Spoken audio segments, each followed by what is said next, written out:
Hey guys. Okay, so this is going to be kind of a different kind of reading from, it's kind of like a spin-off of my You and Them reading, but it's not going to be as extravagant. We're still going to get all the same kind of information. It just won't be extravagant, such a large spread as before. How I'm going to do this is actually, I have these new oracle cards. They're called the Spirit Animal Oracles. I'm going to use these because this popped up in a last reading that I did in pile 3, I think. How I ended up reading it. I'm going to actually use those to clarify your energy and your person's energy. And then I'm going to use these to get some more information about your connection itself. These are also new. These are called the Oracle of the Roses. And I actually bought these myself. I recently got some good donations come in, and so I was able to buy me a few decks myself. And then also I have a lot of new decks that there's one beautiful soul out there and her name is Marina, and she told me it was okay that I gave her a shout out, so I'm giving you a shout out, Marina. Thank you so very much. You have no idea how surprised I was, guys. It was like Christmas for me. Seriously, because I got so many donations in like 2 days.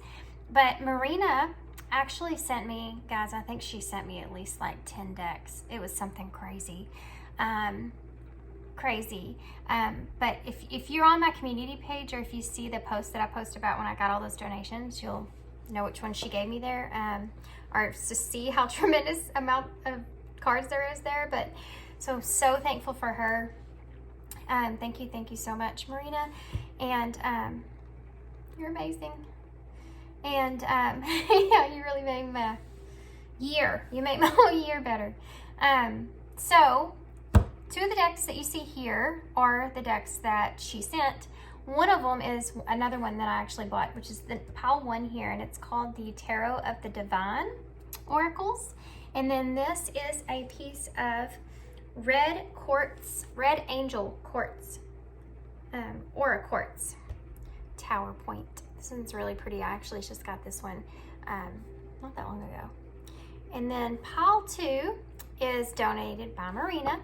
And this deck is so bizarre, guys. I think I've only ever seen one other tarot reader ever use this deck. Well, we're gonna figure out why. But I have a white table, so they come out really good. But for instance, this is the Ace of Cups here, and you see it's called the Transparent deck. And I think this is the 2nd edition. And Marina also donated these, so I'm very excited to use this. It's going to be kind of an experience, I feel. And then pile 2, you have the Angel Aura Clear Quartz crystal. That's a heart. Okay.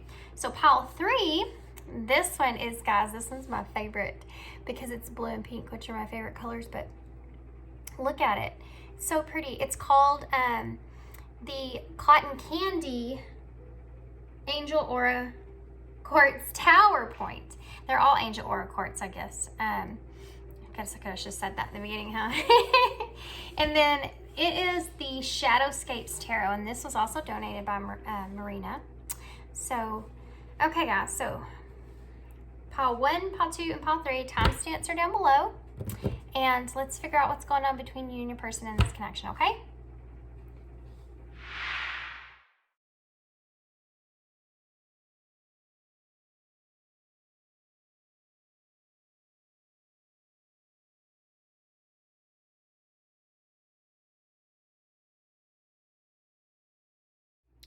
Hey, pile 1. So if you chose the, this is the red Angel Aura Quartz Crystal. That's a lot to say, guys. I was just gonna say quartz crystal, okay? So this will be your reading. Isn't it pretty? Look, it's got like that rainbow. It should be like rainbow or quartz. It's actually, the name of it is wine, like the wine you drink, like wine, or red. So I should have said red, but anyway. Somebody might need to know that. And then this is the Tarot of the Divine Oracles, and these are so awesome. But first we're going to figure out kind of what's going on in this connection from these oracle cards. So I'm going to pull 1 card for you, and I'm going to pull 1 card for your person. And then I'm going to pull some of the Oracle of the Roses deck there to get some more information about the connecting energies, okay?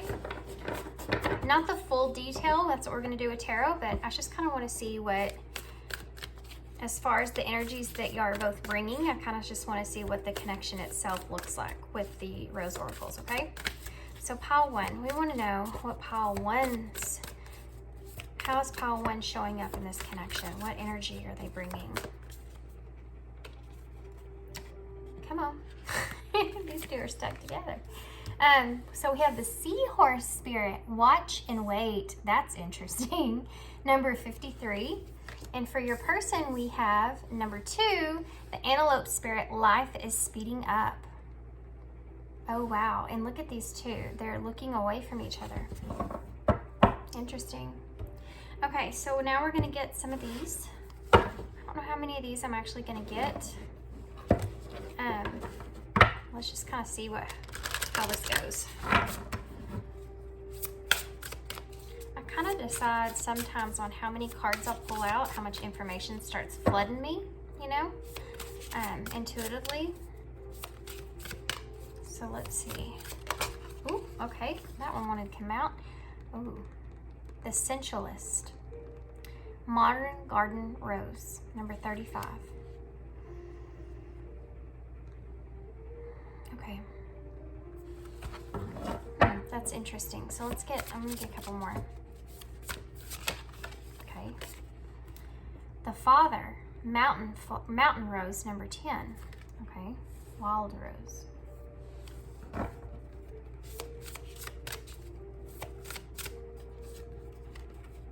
And then we have, these wanted to all come out, so I'm going to take them. Number 40, the Alchemist. And number 41, the Rescuer.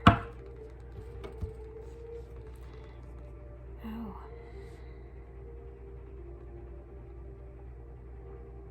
Okay, guys, so I'm going to tell you what I'm seeing here, okay? I'm referring to you guys as the Seahorse Spirit here, but take whichever one kind of resonates for you. I'm going to approach it as the Seahorse Spirit and the Antelope. So Seahorse and Antelope. Okay.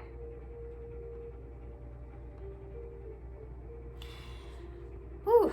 Okay, so here we go. So I feel like this connection in this moment right now, I feel like the two of you, like I said, the way that the pictures and the imagery looks, it's like the two of you are, wow, I'm getting so much stuff right now. Okay, it's like the two of you are kind of moving in different directions away from one another, but you're on your own paths right now, okay? You've been on your own paths right now.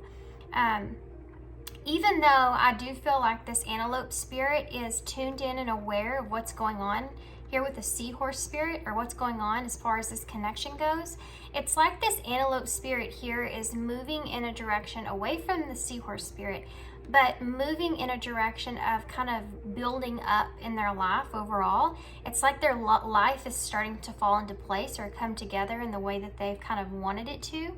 And they kind of had to weave their way into this process. Things have kind of maybe not worked out for them in the beginning like they wanted it to, but they've really tuned in to becoming aware of their intuition and listening to their intuition to help guide them through the path that they want to take moving forward. I feel like they've been faced with lots of different decisions in a short amount of time and kind of been overwhelmed even in that. That's why they've kind of moved away from the Seahorse Spirit. And the Seahorse Spirit is sitting in a completely different energy. I do feel like these two individuals are in very different positions in their life in general. Could even maybe not be even close to one another. This could be in any kind of aspect in your life. Location, age, your ethnicity, your religious beliefs, your background, whatever that is, y'all are in totally different places in your life, okay? And I feel like this antelope spirit here is moving in a direction to where there's just now starting to build up, where the seahorse spirit here has already had some stuff well established where they are, okay? Because the seahorse spirit is actually the one that's sitting and waiting. The antelope spirit is the one that's speeding up life as it is. So it makes me believe that this antelope spirit could be the one that's still figuring out what they want to do in their life, or still kind of figuring out their purpose, whereas the seahorse spirit, I think, has already reached that point there. I also want to say that I think a lot of the things that these two animals here, these two spirits here, they think about things, they're starting to become more in tune with one another when it comes to that. And I feel like the antelope spirit here has gathered a lot of strength. It's like they're shedding their old skin here. They're turning into something different, and they're turning into more of a leader, more of a it's a much more masculine energy. They're maturing in their intellect and their ability to emotionally see things. It's like they're becoming almost a whole different person in a way. And a lot of that has to do with they've been having to make a lot of decisions in their life for themselves. And they've kind of had to do that because they haven't been faced with any other option there. This is also helping this antelope spirit, that's also helping them become more, it's like they're becoming more tuned in or tapped in to what role they actually want to play in life in general. All the decisions that they've had to make over a period of time. I feel like this antelope spirit has been someone that's been very reliable on others, and it's like they're shedding that. They're coming out of that, where they no longer need support from others, even in decision making that they used to. This is someone that's always had kind of like a mentor or a parent or someone that they can go to get advice in some sense. And I think that this antelope spirit's starting to understand that any advice that they get, regardless of who they're getting it from, it's like they've reached a point of maturity where no matter what advice they get, they always go with their own advice, their own inner voice, their own intuition. And I think this has come from possibly some bad decisions that they've made in the past. I think that's how they develop this new intellect, this new awareness of how to move forward in life. This antelope spirit is growing. So meanwhile, this antelope spirit has been going through this whole process, and there are some things here, shadow sides here for this antelope spirit that they are not fully tapped into here.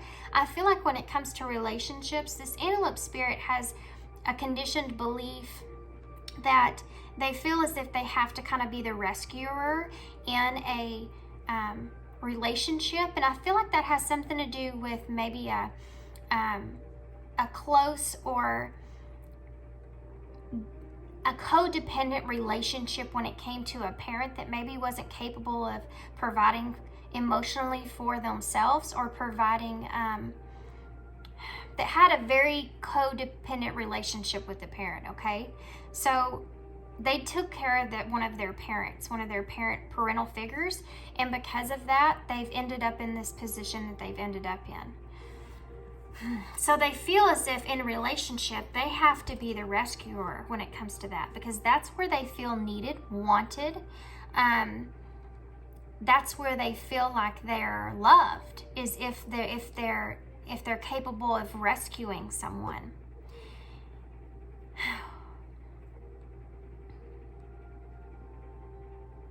Okay, I'm going to move on to the seahorse. We're going to talk about the seahorse, and then I'm going to actually move back to the antelope, because I want to talk about, we'll talk about the middle connection after. Let's just get to the seahorse. Okay, this seahorse spirit here, okay, watch and wait, is in such a unique energy to me. It's like they have their own unrealistic bubble around themselves of an idea of what they really want in life. And it's a guardedness, but it's not like you can't get through it. You can get through their bubble, but they have this, they're tapped into this awareness of what is actually good for them and what is not good for them. And they do feel as if, and they're coming into the fact that this antelope spirit is not good for them in this moment in time. So they're actually turning away from the antelope spirit. And I don't know that necessarily the seahorse spirit is recognizing that they're doing that because of those reasons. But they're doing it because they don't feel like the antelope spirit is ready for them, for a seahorse. So they're in this watch and waiting period, because intuitively I think they're also, well, let's say unconsciously, I think they're also actually in the back of their head, they know that this antelope spirit is still kind of moving through a process themselves in their own journey here. And so they're kind of saying that they're staying away from this antelope because this antelope is not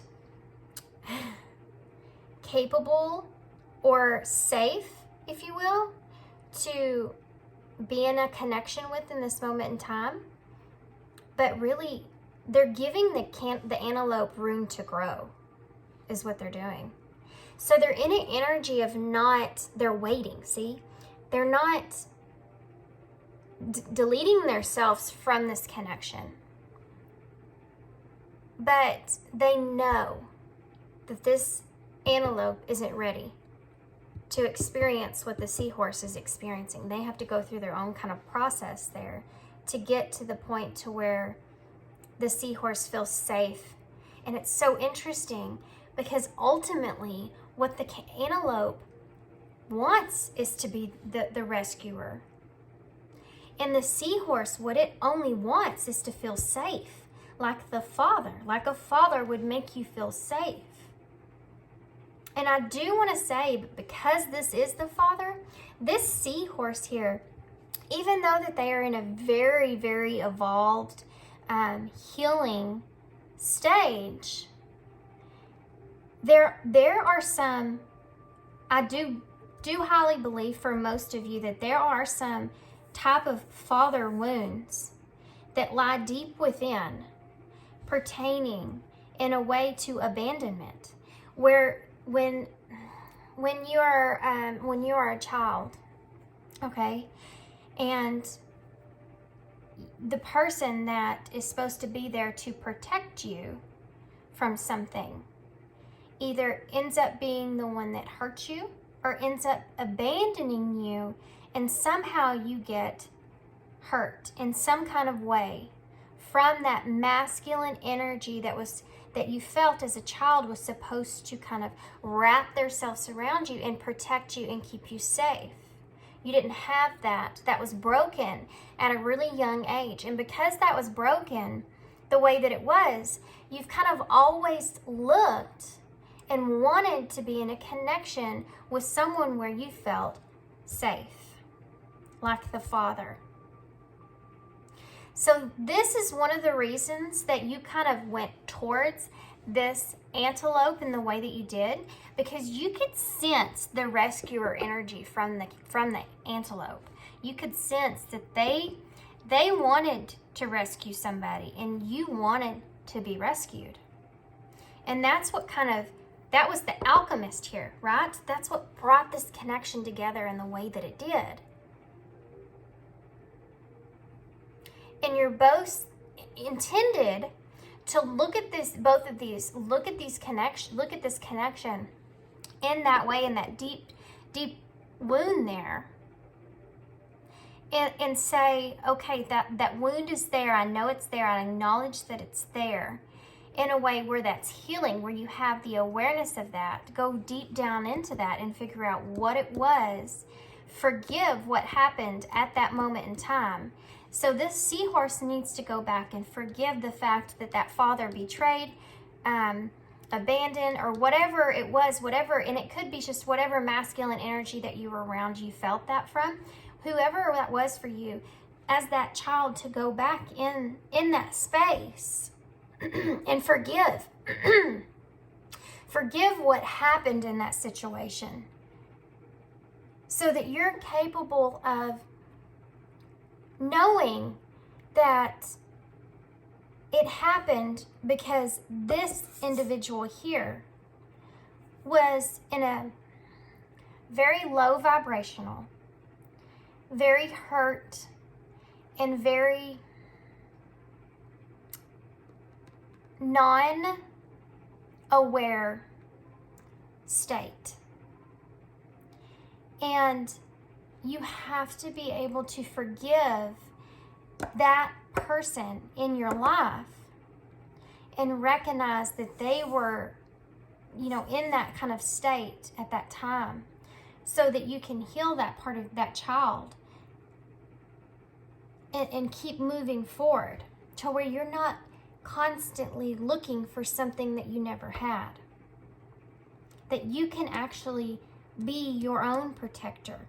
You can be your own masculine energy. You can be in that space yourself. You don't need to wait to be rescued. You don't need to wait for someone to make you feel a certain way. You can tap into that yourself. You can tap into whenever it is safe for someone to come in and it's not safe for that individual to come in. And that's what you've this has been that process that you've been going through, right? This is why you're feeling this way in this moment right now, why you've came aware to it, is because you're starting to break that cycle. So you're in a good place. The seahorse is in a good place, but there is a little bit of hostility there, I have to say. There's a little bit of hostility there about the weight and the watch itself, because I do feel like the seahorse is having to watch this antelope make all these decisions that the seahorse knows is not truly who the antelope really is, but it's just that those aspects in that antelope that they haven't become tapped into or self-aware of, that is something that's a conditioned part of himself or themselves, or a conditioned part of their beliefs and what they're capable of, or who they are, what their purpose is. But they're getting there. But this seahorse here is just there's a little hostility from knowing that the weight is there, right? Knowing that they have to watch and just, sit here. It's so funny the way that I'm getting this, because it's not I'm laughing because it's just a frustration. It's not that they're mad, because this seahorse is tapped into trust and trusting the universe and trusting the what's meant for you will come to you when you're ready, or when it's ready, or whenever, but trusting. And I do feel like the seahorse is the one that knows that they're taking the lead when it comes to this. They know how far ahead they are here when it comes to this thought process or where they are currently. So they're basically, in a way, even though they're turning their back on the antelope in this moment, they're actually still leading this connection into the right place. Okay? Sorry guys, my phone was about to die. Okay, so the Alchemist. This is the neatest card right here in the middle. It's the number 4. It's about union. The number 4 is about it's about structure, balance, holding on to something, wanting to maintain that, wanting there to be some sort of overall sturdiness in the connection itself, plus having that alchemy, having that realization, having that, it's like there's a higher evolved conscious state that these both are trying to achieve, The seahorse is well aware of that. And the antelope is moving in that direction. But it's taking the antelope a while to get there. Now I want y'all to pay attention. I don't know if you can really see it very well, but this antelope is actually looking back this direction at the seahorse. And this here, you know, this antelope that's in the mind's eye here, it's like they are just waking up to this connection and how this connection is supposed to be purposeful in their life moving forward. So let's get some tarot, because this is interesting. So I'm going to move these down a little bit. I want to keep these out because I don't know what else is going to come out. And so I do want to keep these out.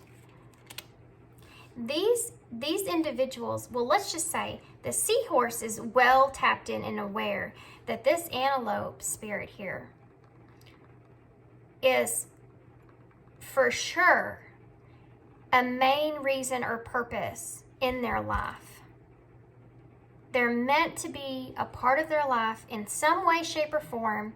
And I think that the seahorse is kind of pulled away the romantic aspect in this connection. Not that they don't feel it, but they are starting to detach from the strictly romantic way that they're seeing this connection, or the romantic way that they've been taught to see connections and the purpose of connections. And it's because they're capable of now of tapping into how they can kind of provide a lot of things for themselves, and the need to have that isn't there. That if that person or whoever it is not ready, or whatever reason, they can't come into that connection, then the seahorse is okay with providing love to and for themselves. They don't have to be hurtful towards this antelope in any kind of way for not saying, doing, acting, whatever it is, in the right way, because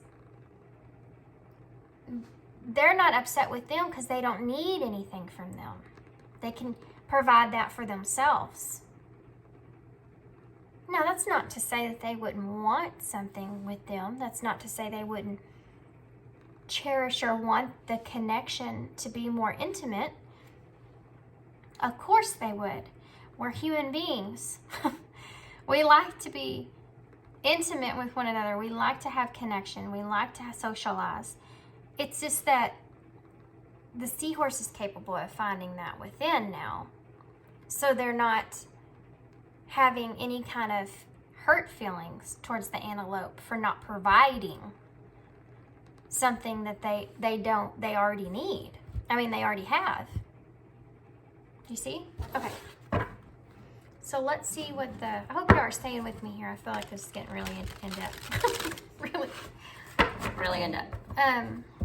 I do feel like this is a very spiritual pile, and I have a feeling that all these readings are going to come out in this way. So we'll see. I know a lot of you guys that follow me, they'll almost, I mean, there's a lot of you that are on similar journeys, that are going through the exact same similar things. Guys, I've been doing a lot of personal readings lately, and I have to say, the ones that have been having personal readings from me, you guys that follow me, that subscribe to me, y'all have such similar situations, different aspects, different, scenarios and all that, but as far as the journey goes, very similar. I think that's one of the reasons that y'all all kind of, I feel like everybody's meant to find certain readers and things that are just tapped into their energy, that are able to help them when they need it in whatever part of their journey that they're on, actually. Okay. These are so pretty, guys. These cards are so pretty. Okay. So let's get some more information about this connection itself. So we have the Queen of Swords. That's that seahorse. We have the Five of Wands in reverse.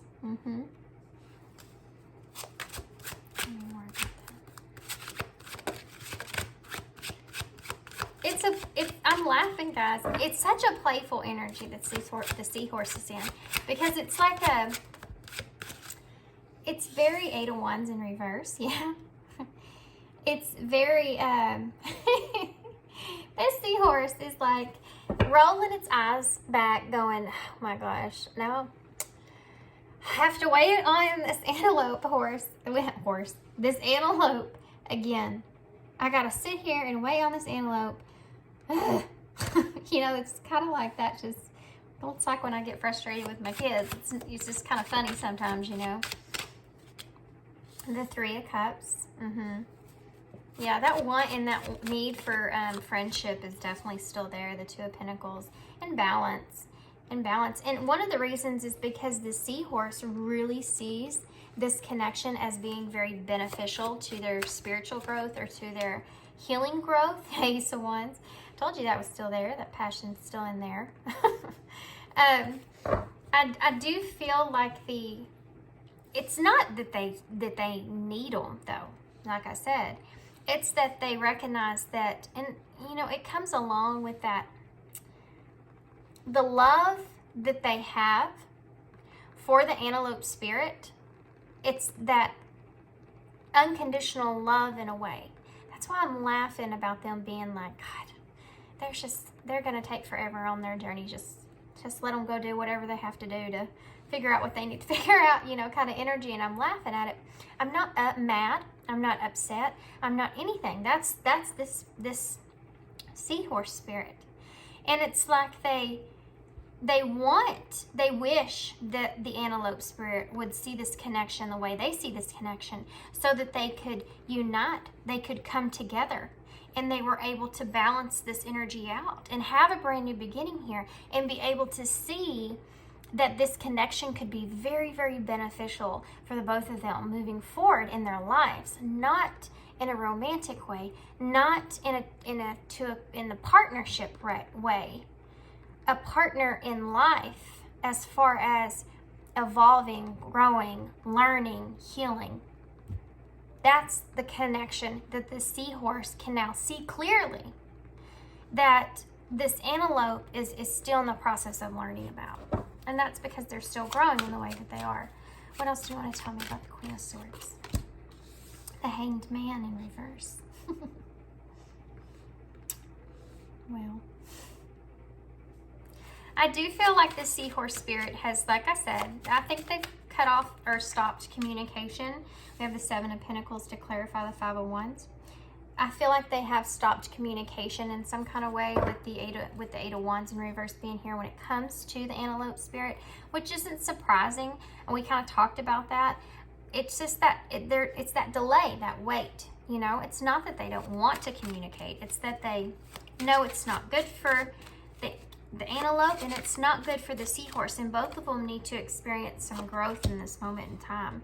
I do feel like this seahorse spirit is going through a process of recognizing some past upsets in this connection and how they played a role in that, and wanting to kind of invest in that long term, recognizing how they played a role in that disruption in this connection. And this had to do with a lot of, well, conditioning beliefs in a way, but a lot of past pains that kind of came up that kind of, you know, kind of poked that abandonment wound that we talked about here with the father coming up. I feel like that cycle that has been to a completion. I think there may still be a little bit of stuff there that might need to be revisited later, where you could probably process and learn more stuff from. But I definitely do think that that cycle has come to a completion.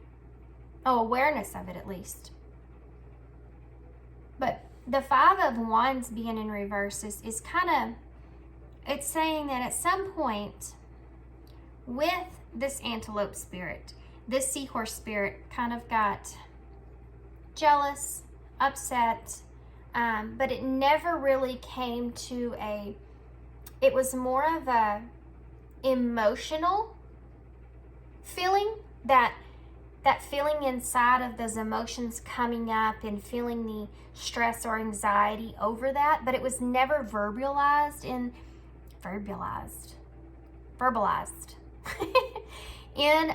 a way.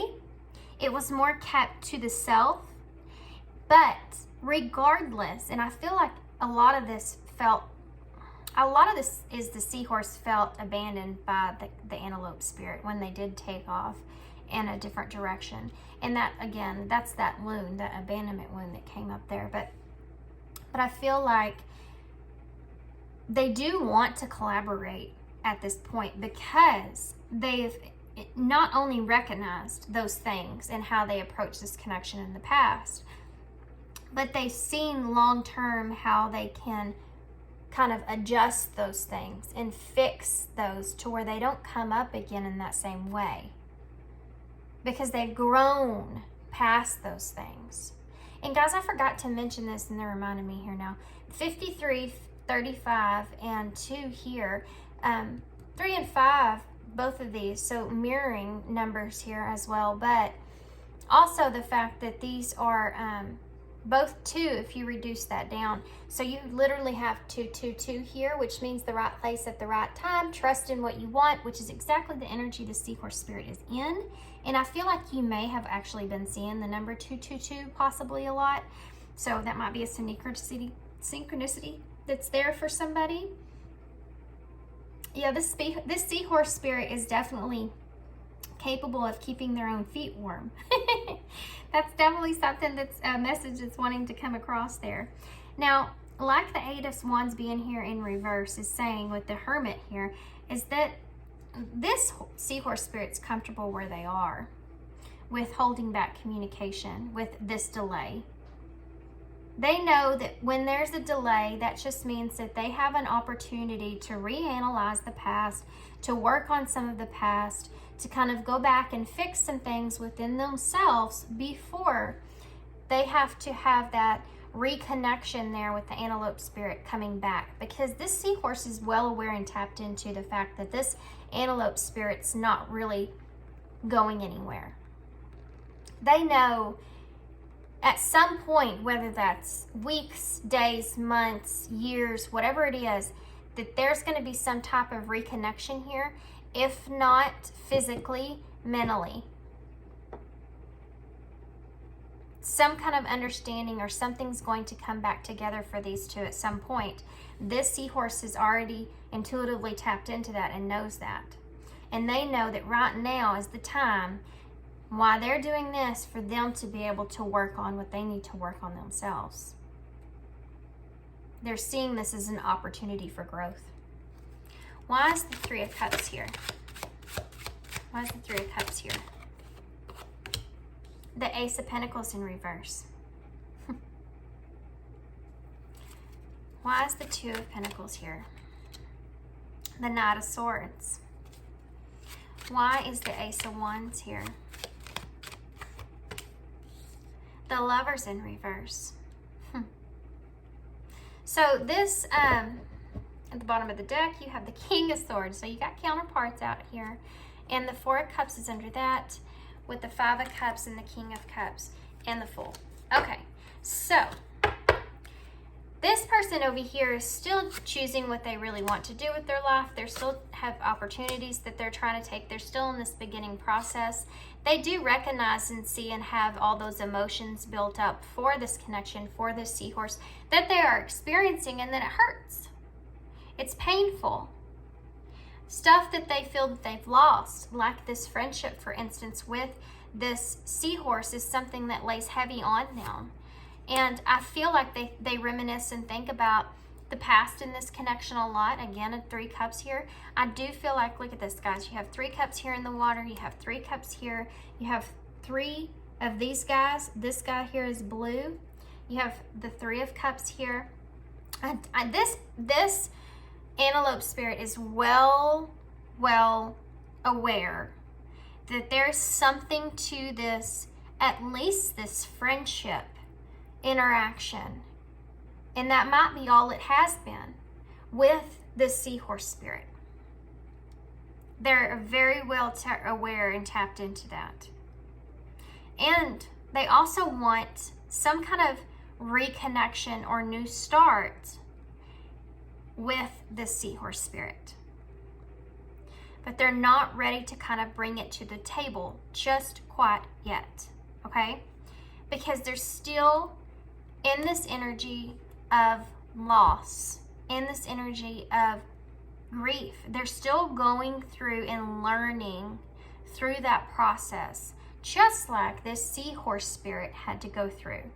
It's also, in a way, it's also that abandonment wound, but in a different aspect, okay? So in this way, in this sense, and this is how this antelope spirit is trying to structure what they're feeling, is that, like we talked about the rescuer, they're starting to realize that when they took that role on as the rescuer, that what was actually happening is that as far as being a kid goes, that part of them was abandoned. That's the abandonment wound. Not only that, but, and that happened here for the seahorse spirit as well in a different kind of way. But because the antelope spirit had to be that rescuer, not only did it abandon that part of them having to kind of grow rapidly at a young age and kind of become more tapped into being awakened to adult things and able to experience being a child when we're, you know, when we have an opportunity to kind of just have that innocence about us. Both of that was taken away from both of these. And this is another reason that these two are able to connect with one another. That's one of the inner child connections that these two share with one another. That want and that need. These two, when they get together, feel that inner child. They feel that inner child with one another. They find that freeness, that free spirit, that innocence, that joy. It's like no matter what age they are, when they interact with one another, they're capable of being able to explore like they did when they were young. And that's what's one of the things that are so great about this connection outside of seeing it as a romantic connection. It's that friendship, that Three of Cups. I do feel as if the other abandonment wound that's here is the fact that this antelope spirit was still abandoned by a parental of some sense because they had to take on a different role.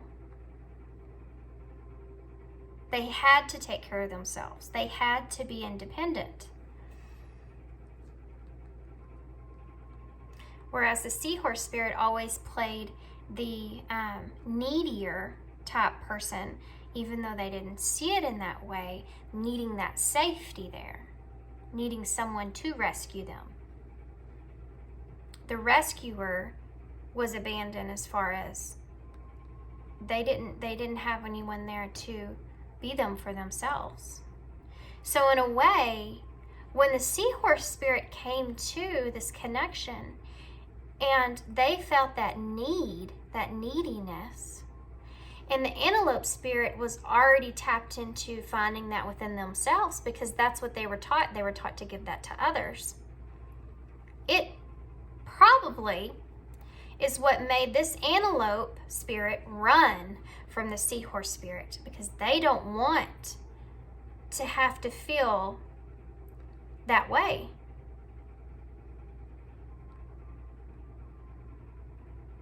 You know, they don't understand how someone could need somebody that bad, even though that is what draws them in, the rescuer.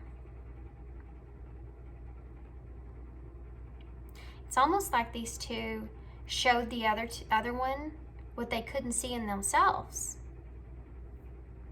You know? The antelope spirit saw the fact that this seahorse spirit was needy, and they thought, what is that?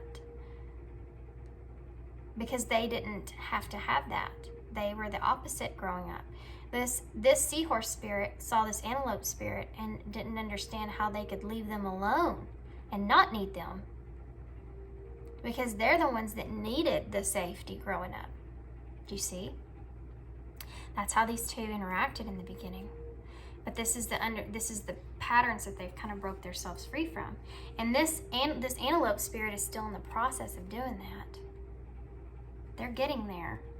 But there's some things pertaining to guilt, remorse over the way that they've kind of acted towards the seahorse spirit in the past, and it's because they're coming more aware of how the seahorse is actually, who they actually are and how they actually are, why they're that way. Recognizing that. And it's because they've recognized some things within their own self. So they're coming into this King of Swords energy, which is a leadership energy. All the kings lead. All the kings make sacrifices. This king in particular is very analytical, is very logical, is very structured, which is funny because we saw all those 4s in the beginning, right? I also want to mention that these are also mirrored numbers here, guys. You have 10 and 4 added together, that would be 14, and then you have 41 here.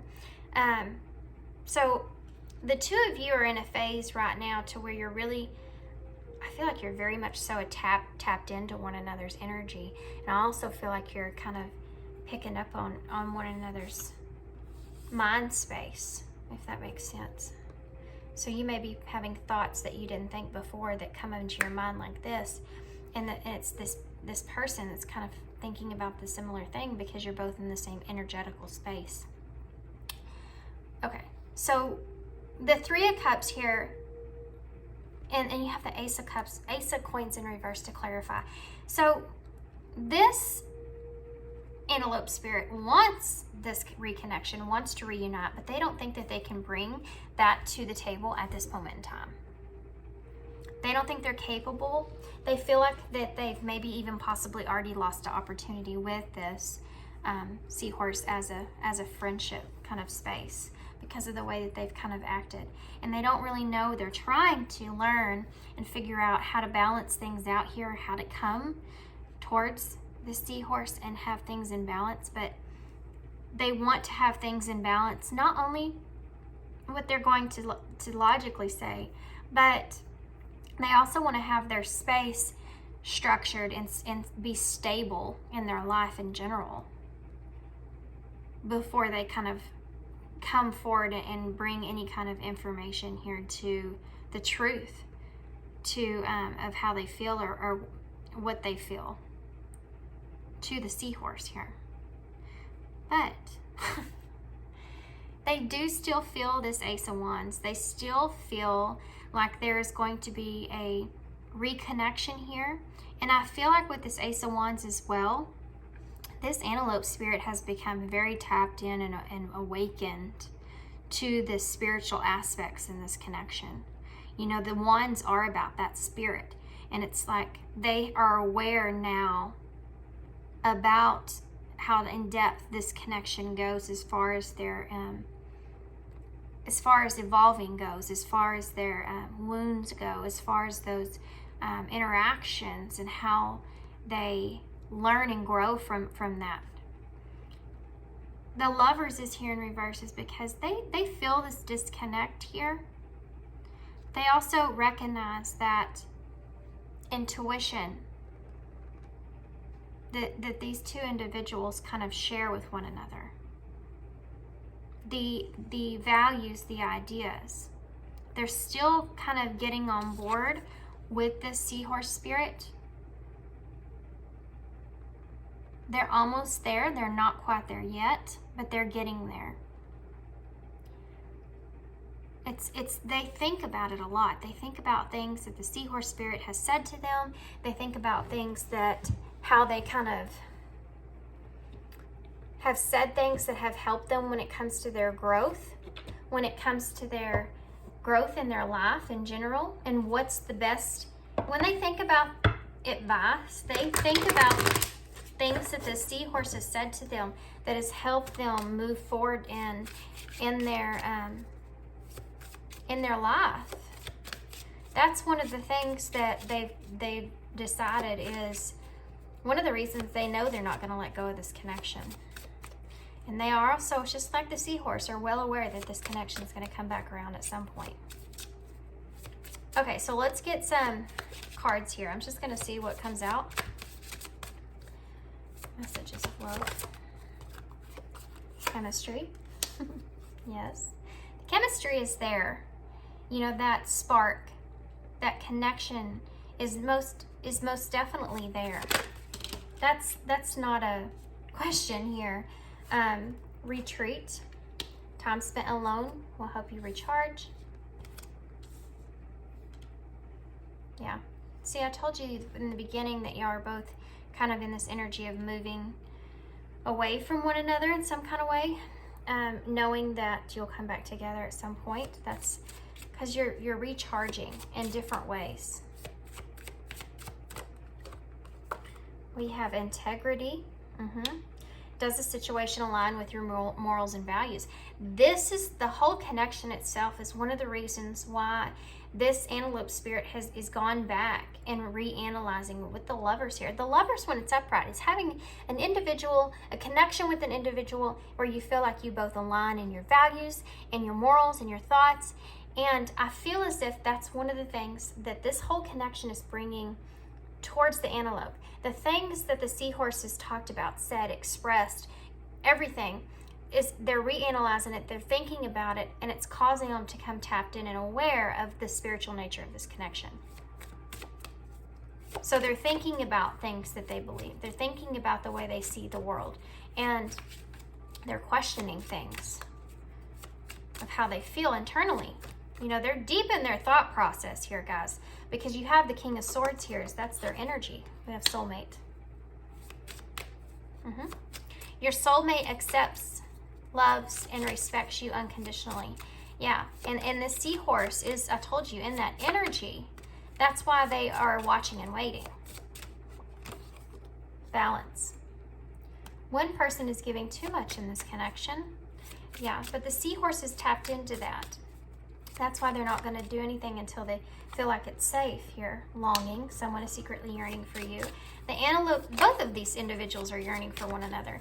It's just that the seahorse knows that they can kind of be okay and comfortable sitting with their own energy. The antelope is yearning, is longing for the seahorse. And that's one of the reasons why they're still focusing on themselves. Obstacles.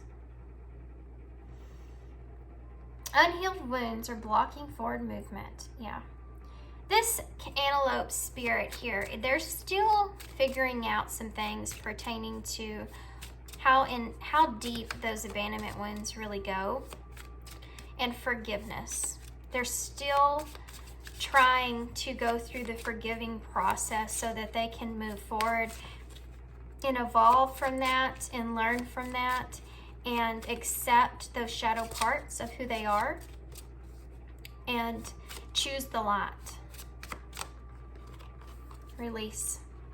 Radical acceptance and surrender can help you let go. It's exactly what I was talking about. Regret here is on the bottom of the deck. Someone feels remorse for the way that they have treated you. And this is what I said here with this 5 of Cups and this 4 of Cups being here. This person is really reminiscing on the past, stuck on some things that they said, did, but that's purposeful for their growth to be able to reanalyze those things. Because when you go back and you think about those things that you did in the past, you think about how those things kind of affected you, affected this connection, and that's how you grow. Going back and analyzing your own moves, your own motives, your own thoughts, your own actions, you know, and then saying, I could have done that better. Why did I do it the way that I did it? And revisiting that. Okay.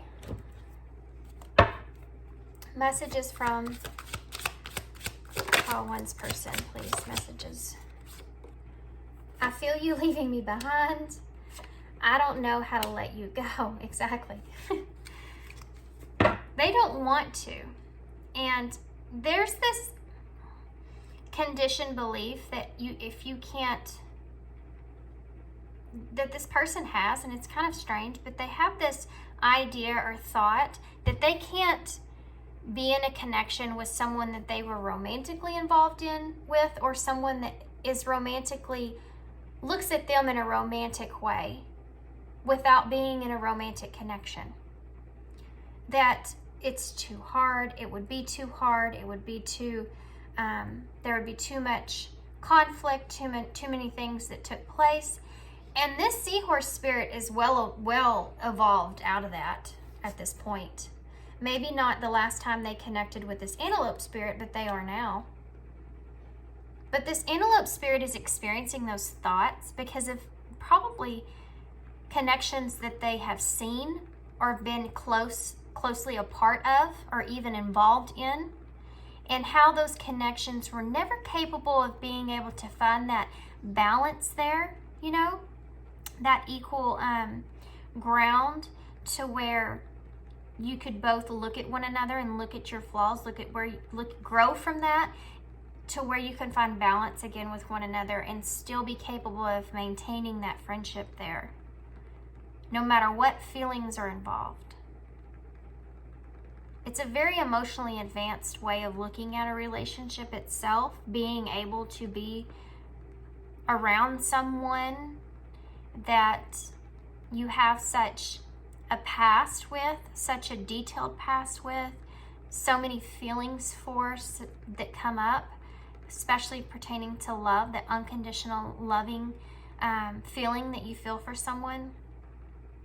They have this idea that it pains them in some kind of way, that they can't be that rescuer. They can't give that love back to the seahorse that the seahorse gives out. And until they reach the point to where they know they can bring what they can bring and be okay with that, and the seahorse is okay with that in this connection, they're going to continue to still try to figure out a way to come to the seahorse in the meantime. They're still juggling ideas. It's more of a procrastination than it is a trying to figure out an idea, but it's purposeful. The time that they're spending doing that is still purposeful. Okay. We are more alike than I admit. Yes, and we talked about that. And that kind of bothers this antelope spirit. It bothers the seahorse spirit too, but in a more funnier way, like they know, and that drives them nuts too, because when they see something that the antelope spirit does and it causes them to think about it, and they think, oh, that's so irritating, and then they think, oh, well, I've done that before. You know, dang it. I couldn't let you get close to me. Yeah, that's very obvious. This antelope spirit has a lot of unhealed wounds pertaining to their past, and they're still going through those things, but it's very painful to experience that because it's very deeply embedded. And this antelope spirit has probably seen a lot of people in their inner circle that they felt trustworthy, or they felt they could open up to, or that were safe to do that, and then had that taken away from them. And so they've kind of look at relationship as, what is it that I'm losing? What is it that I'm losing in this connection? Or what is it that I'm going to lose in this connection? Instead of seeing the value of it and being able to live in that happiness or that harmony with it, of what it could be or what it can bring. Because they're so focused on what they're going to be losing in that. That's what causes them to run from a connection itself. You know, that the reality of that. Also, this antelope spirit was so independent so early on that they felt like they got to a point to where they didn't feel comfortable being in a codependent type of relationship. You know, we talked about that with them having to kind of be early on, step up to the plate and be that parental role. It's like they liked having that independence to themselves. And commitment scares the antelope. Because if they commit, they would have to have someone else that they have to answer to. And they've probably only ever had to really answer to their own self and made, I feel like, a lot of wrong decisions. But because they were at a young age, but they had to answer to themselves. So when even though they had people around them further on in life, and they felt attached to asking those people for advice, is because they finally got to a stage to where they could ask, but they would take on the other people's advice of their own. And when those things didn't plan out, you know, they would be upset with themselves because intuition was telling them to do something different, was telling them to listen to their own self. And when they didn't follow that advice, then they kind of are upset with themselves about it. So when they look at a connection and they think it's going to hurt, that's the things that they think about. And that's why they turn themselves away. They don't want to have to feel that feeling of being betrayed, feeling of, abandonment in any kind of way.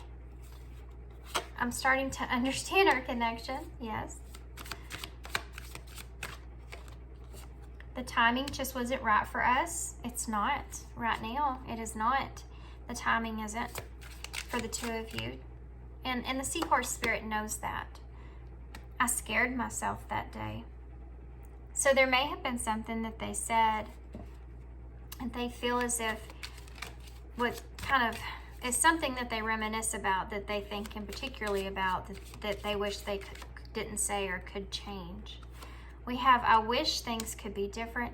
Sometimes I stay awake thinking about you and I'm not coming back. Yeah. This person kind of flip-flops back and forth of wanting to come back in, but being afraid of doing so. And it's not entirely, like we have, I'm so attracted to you, the bottom of the deck. It's not entirely because the, what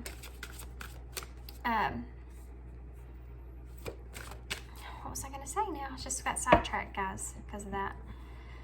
I'm not coming back. It's not entirely because they don't want to. I think that they're kind of, in a way, kind of afraid that they're not ready to face this seahorse.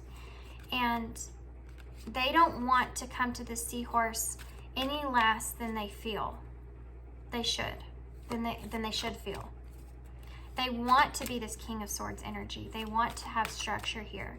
They want to have stability before they come in. And they're not there just yet, and they know that.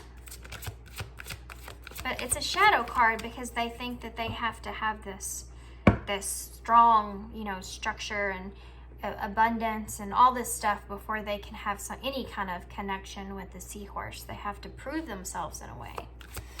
It's just a conditioned belief, a shadow part of themselves. Regrets. Yep. Regret here, regret here, regret here, regret here. This person does definitely have regrets.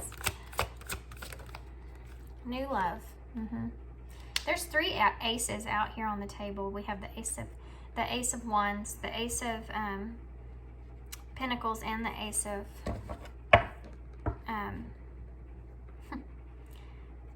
this is the Ace of Cups. So the only thing we're missing is the Ace of Swords, and the Ace of Swords is the thing that they want. They want to be in this King of Swords energy. They want to have that new thought or idea, but they're not ready to come that direction. That's why it's not been there yet. Confusion, because they're still confused. They're still clouded on how the future would even look into this connection. They still have a very conditioned belief of how a partnership should look to them. So spiritual. They're still having to kind of figure out what this spiritual, value of is in this connection, what the spiritual meaning of this connection is. Isolation. Yeah. You're both, I feel like, in isolation. I feel like you're both trying to kind of figure out some things here. Okay, guys, I'm going to get a postcard to close. I love these. I've been using these. I probably always will until I go through all of them or something.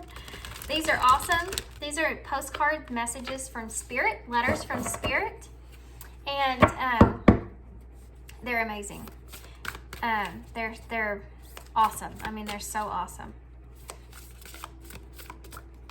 Okay, we're going to take this one. Someone that's calling to me, and then we'll get some initials, okay, or letters. Dear wonderful you, intimacy is scary sometimes. I love how synchronistic these are. They just make me giggle every time. How synchronistic they are. It's so crazy. Intimacy is scary sometimes. It means you have to let someone else get to know the real you, not the perfect, flawless mask that you wear for others. No.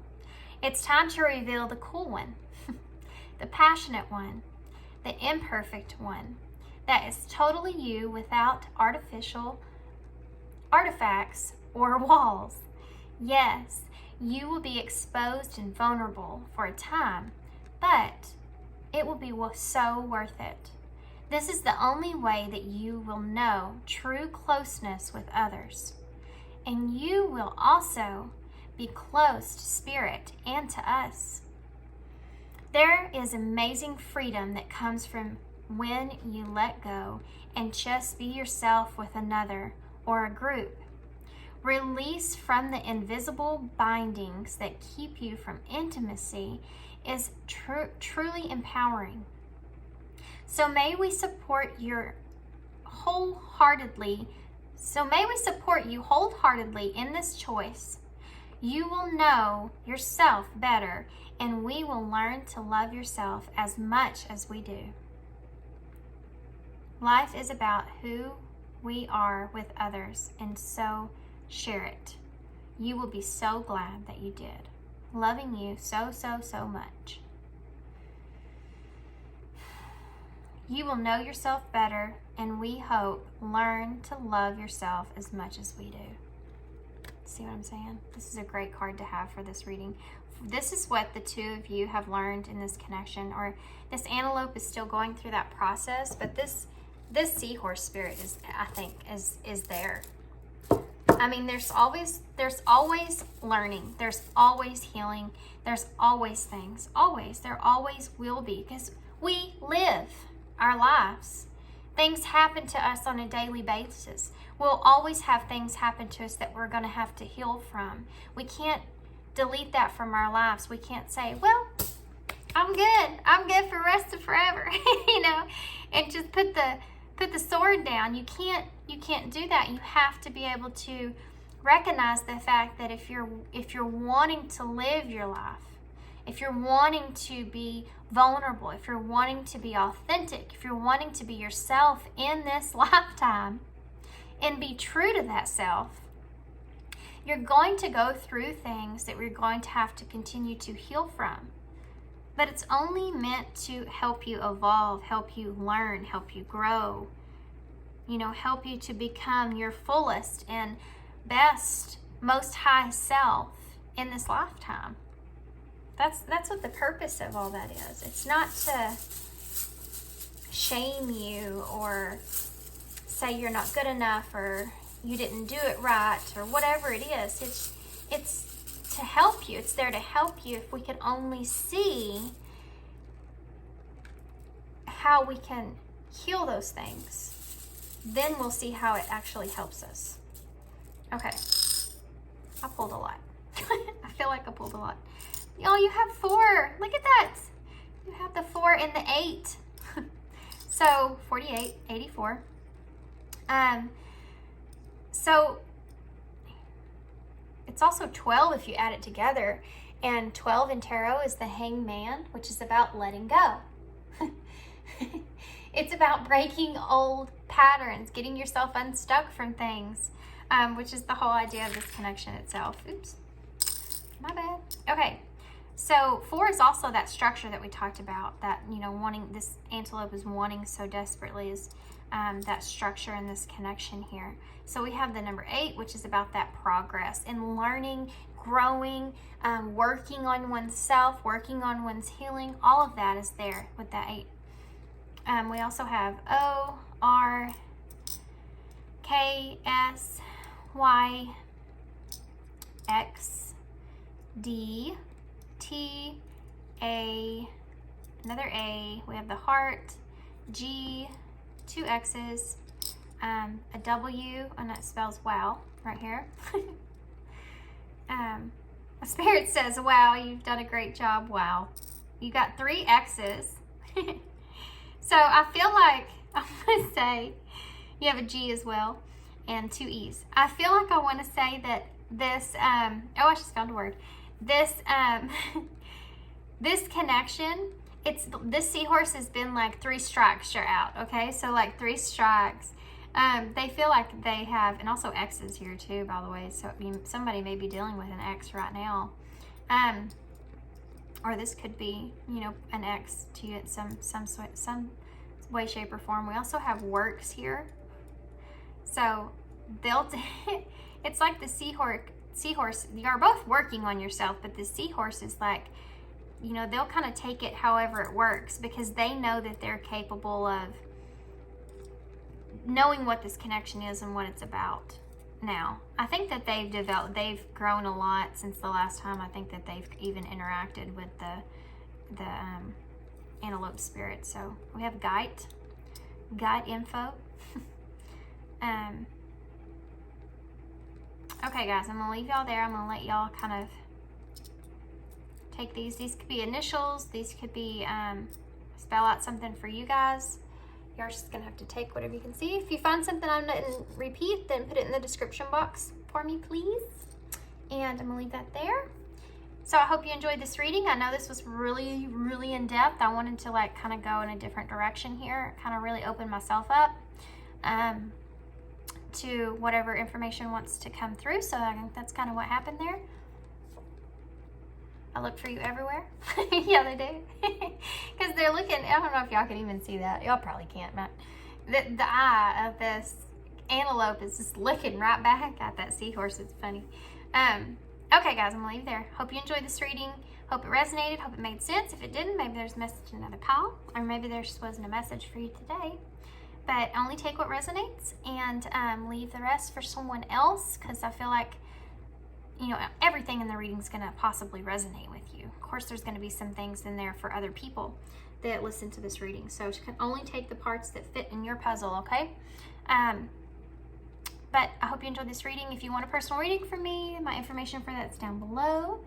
And thank y'all so much for being here. Thanks for your kindness and your support. And I hope to see you again soon. Bye.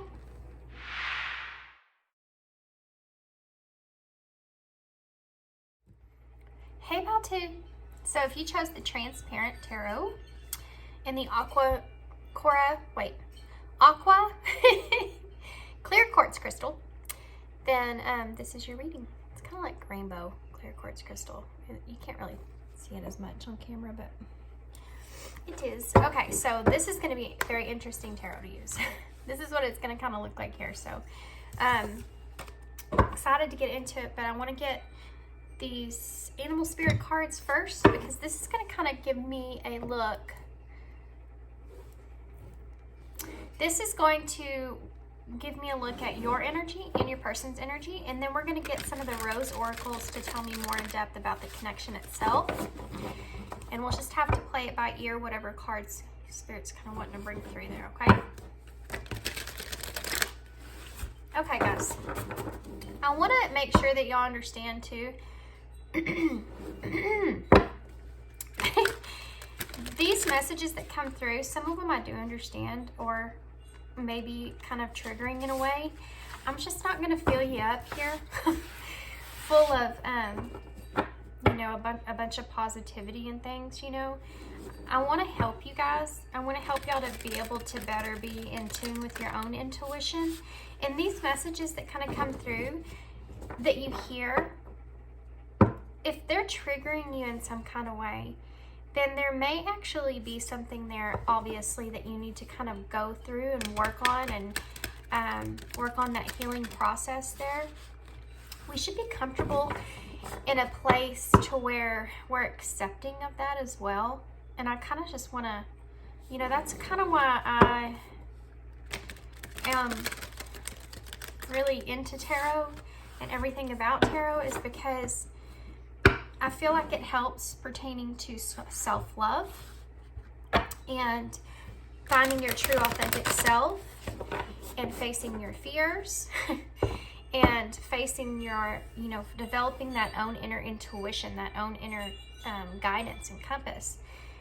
So take the messages how you will, but if you are being triggered by something, it's possible, even if you don't want to acknowledge it or see it in this moment, it may be too triggering, but there may be a message there for you that you may need to go back and take a look at, okay? In a healthy way, in a way of reaching a positive point from that, understanding something new about yourself.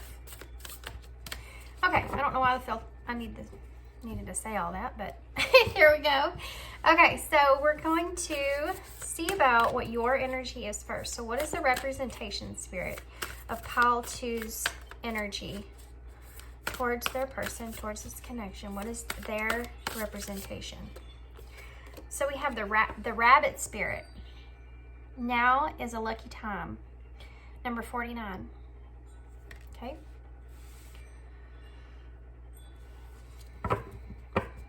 So what about your person? What about pile 2's person? Pile 2's person, Spirit. Pile 2's person. What is their energy towards pile 2 in this connection? We have the koala spirit. Spirit has a plan. Number 35.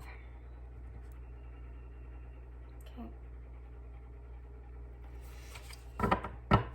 Okay. The bottom of the deck says, I wasn't going to say it, I was thinking about it. Says, number 7, be spirit, sweet results await. And I do believe that this is relevant here. So I'm actually going to take that for a connecting energy, a centered energy there between the two of you. And then let's get some oracles to get kind of more in depth about what's actually happening in the energies as is between the two of you. Okay? Guys, I have to say I've been doing a whole lot of meditations lately. And I feel very tapped in, you know, so these might get really in depth and may even start to feel kind of complicated when you're listening to it. If it does, then don't try to make it fit for your situation. There's going to be messages that come through that are meant for certain people, and if it's not something that you're feeling like you're having a hard time fitting it into your own understanding, then just let it go, okay? It's not, that message wasn't meant for you. This is, you know, general, so. Okay, so what is the connecting energies here? We have the alchemist. This came out in pile 1. Connecting energies, please. We have the fester.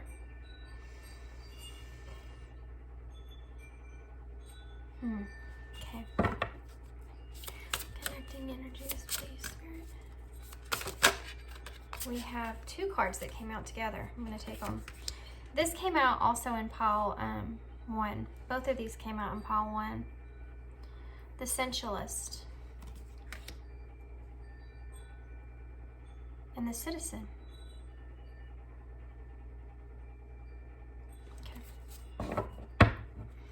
Okay, guys. I do feel like you're waiting or wanting some kind of truth in this connection. Wanting to know the truth about this connection itself. Right?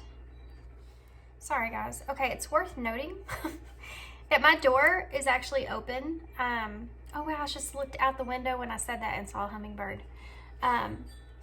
Okay, so my door's open. There's lots of birds today. My wind chimes are going because it's kind of windy, so I apologize if it's too overwhelming in the background, but that's the reason. My door's just open. It's actually a really great day today, so. Okay. So, let's get started here. So, like I said, I do feel like that there is some kind of truth about this connection that you're just wanting to see. Like, straightforward. Like, what is the actual truth here? I feel like you also may be coming into some kind of, like a veil is being taken away. Like, it's more than just the rose-colored tint glasses are coming off, okay? Well, that wouldn't come out. It's more than that. It's like you're really, it's not like you're just seeing this person for who they actually are, and why, and what, and all that stuff. It's that you're actually changing your mindset or view on this connection, on what happened here, and facing that reality of it, to where the illusions of it are completely dissolved. But it's like if it was a window in your mind, it's like halfway up, right? Or halfway down. I feel like there are some things that you know about this connection, but you may be unwilling to actually see, because that being faced with the reality of it is so, well, it brings up a lot of emotions for you. And really, I think one of the heaviest ones is pertaining to self. How this connection was a reflection on yourself is something that I think that you're struggling or having a hard time like facing. Outside of having to just see this connection the way that it was. But there's some things that you're misinterpreting in a way. There are some things about this connection that still have a lot of relevance, that still have a lot of beauty within them. And it's still possible for this connection to get to a place to where it is peaceful, beneficial, and loving. It's just you have to adjust yourself to the reality of the connection so that you can move the veil completely, accept it, and still feel the love for it, regardless of the experience. Okay?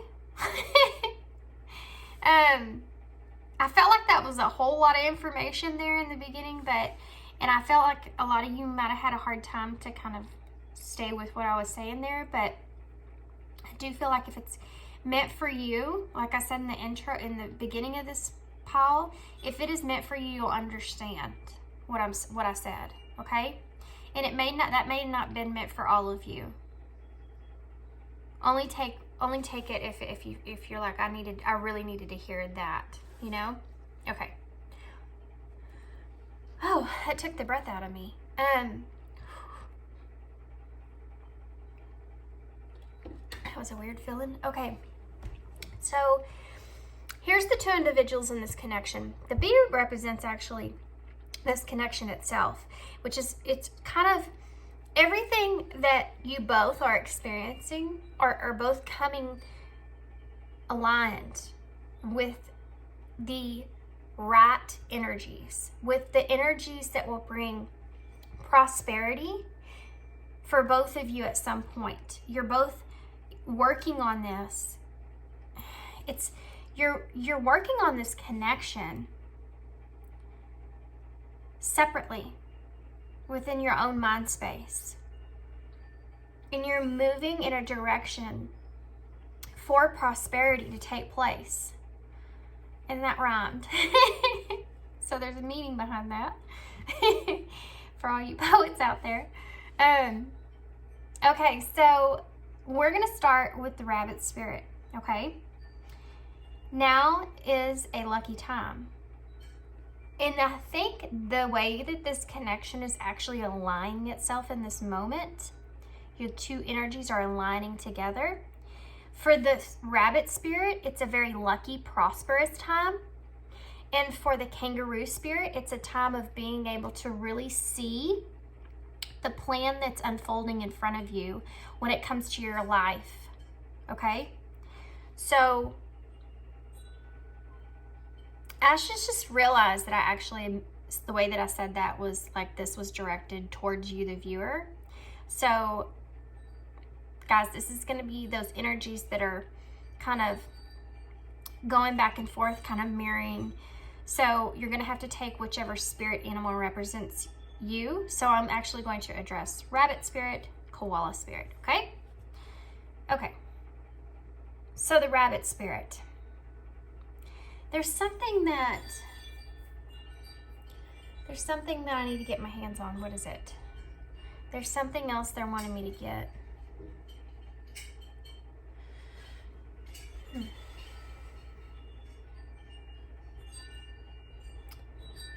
Okay, sorry, I know I took a long pause there. There's something.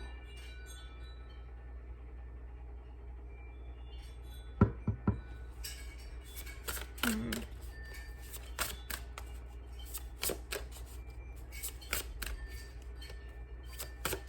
I clarify this bee spirit?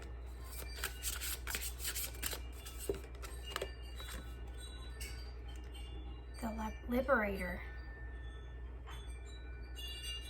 Number 27. The Liberator. I get it. Okay, so like what I mentioned in the very beginning in the intro, or when I started this reading, the Liberator here for the bee spirit energy, what else that they're wanting me to mention that I didn't, is that this is actually going to liberate the both of you when it comes to any negative thoughts that are being acknowledged or developed unrealistically when it comes to this connection. That's the energy that you're moving towards separately in your own mind space. You're liberating, both of you are liberating yourselves out of the negativity of what this connection started, middle, and end of was. So because you release that negativity, part of it, it helps you both in your separate lives to be able to move forward for prosperity. Because you're getting rid of, you're not focused on the negative, you're focused on the positive. That's what's, if it hasn't happened yet, is coming in this connection. Okay?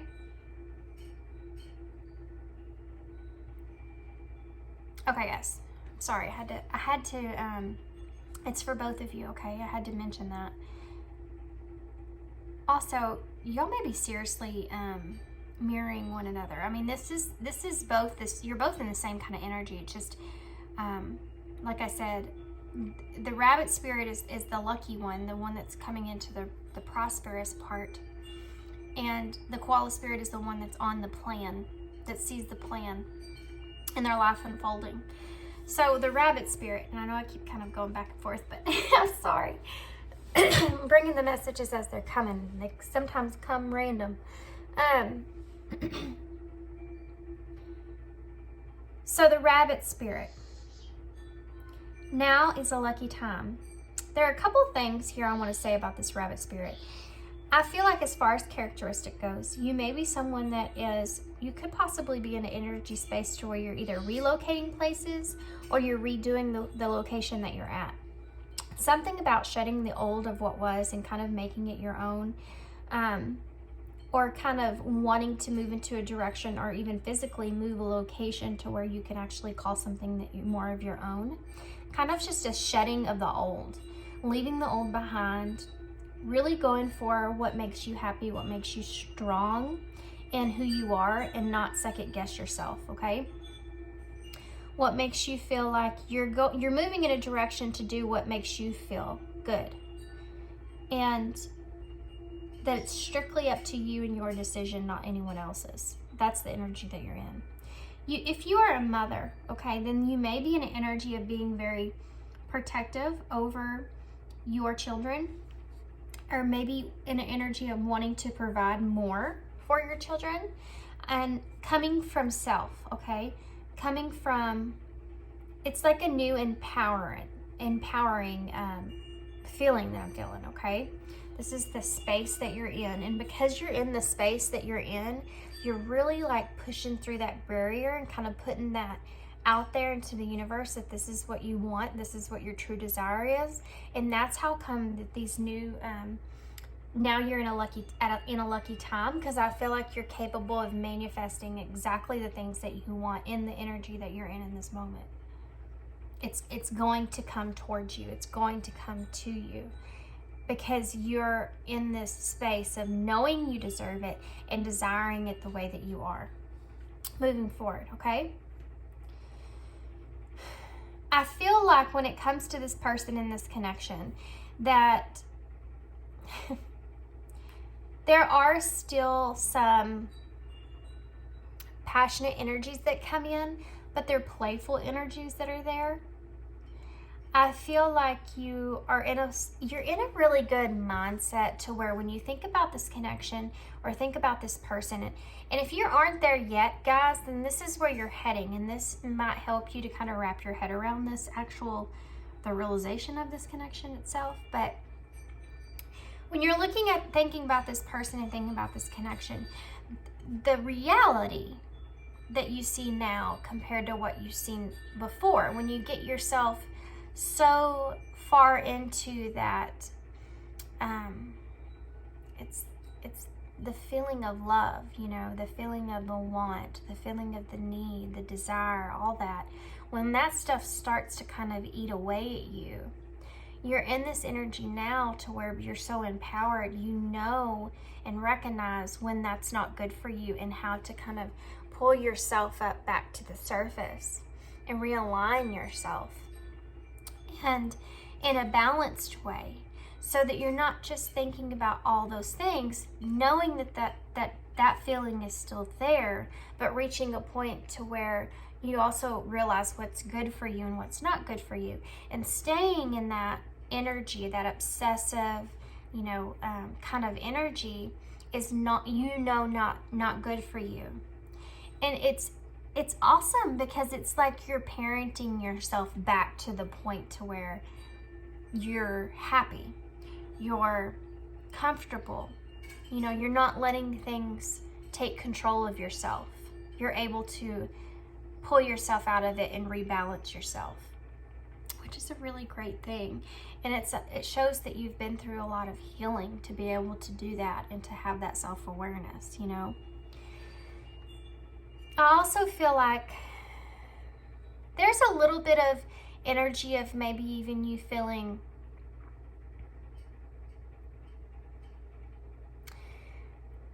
I don't want to say that you feel bad for this person, because I feel like you intuitively kind of sense this person's doing okay in the energy they're in. But you have a hard time with how you think this person is seeing you. I think that's one of the things that you really get into that wheel and start kind of going on that hamster wheel about how this person is actually seeing you. Not even in the just you in general, but how they're seeing your actions.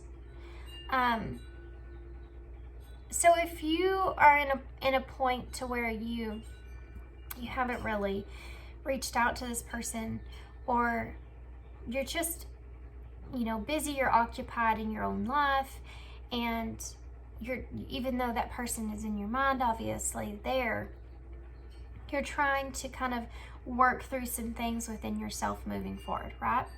Good energies right now in this moment in time to be going through something like that, because currently right now we are actually in Aries season, which Aries represents the first house, which talks about self, talks about kind of focusing on yourself. So you're in that energy of focusing on yourself, right? Which is good. It's where you should be. you see the connection with this person, right? And in a way, you're worried about, if you pull too far back, you're worried about how this person is going to see you in that way. Is this something that you're doing, that you're trying to manipulate them in some kind of way of not being present the way that you were before? You kind of think about that, and you think about your motives, and you realize, you get to a point to where you have to say to yourself, you know how this would make you feel if you were to reach out to this person. And are you doing that because you want to reach out to this person? Or are you doing that because you're afraid of this person feeling a certain way if you don't? Because I feel like that's something that you really need to ask yourself. You need to make sure that you're not reaching out to someone in fear that they are thinking that you've lost interest, or that you're mad at them, or anything to that sense. Those are all coming from a fear-based logic. Something that you're doing out of fear and not out of really what's best for you or best for your own self. Think about things like that in that way, okay? You have to think about, when you think about taking action, you have to think about things in that sense. Well, why am I really wanting to take action here? Where's this thought process coming from? Is this attached to something negative, or is this attached to something positive? And kind of play that out. Don't look at some of those things and turn yourself into somebody that you're not, okay?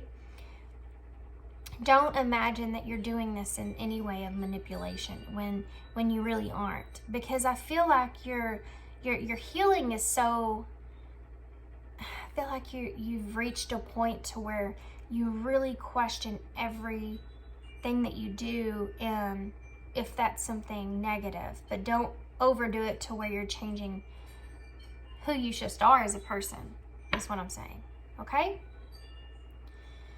Okay, so if that made sense, if that made sense, then the other thing that I wanted to say here is that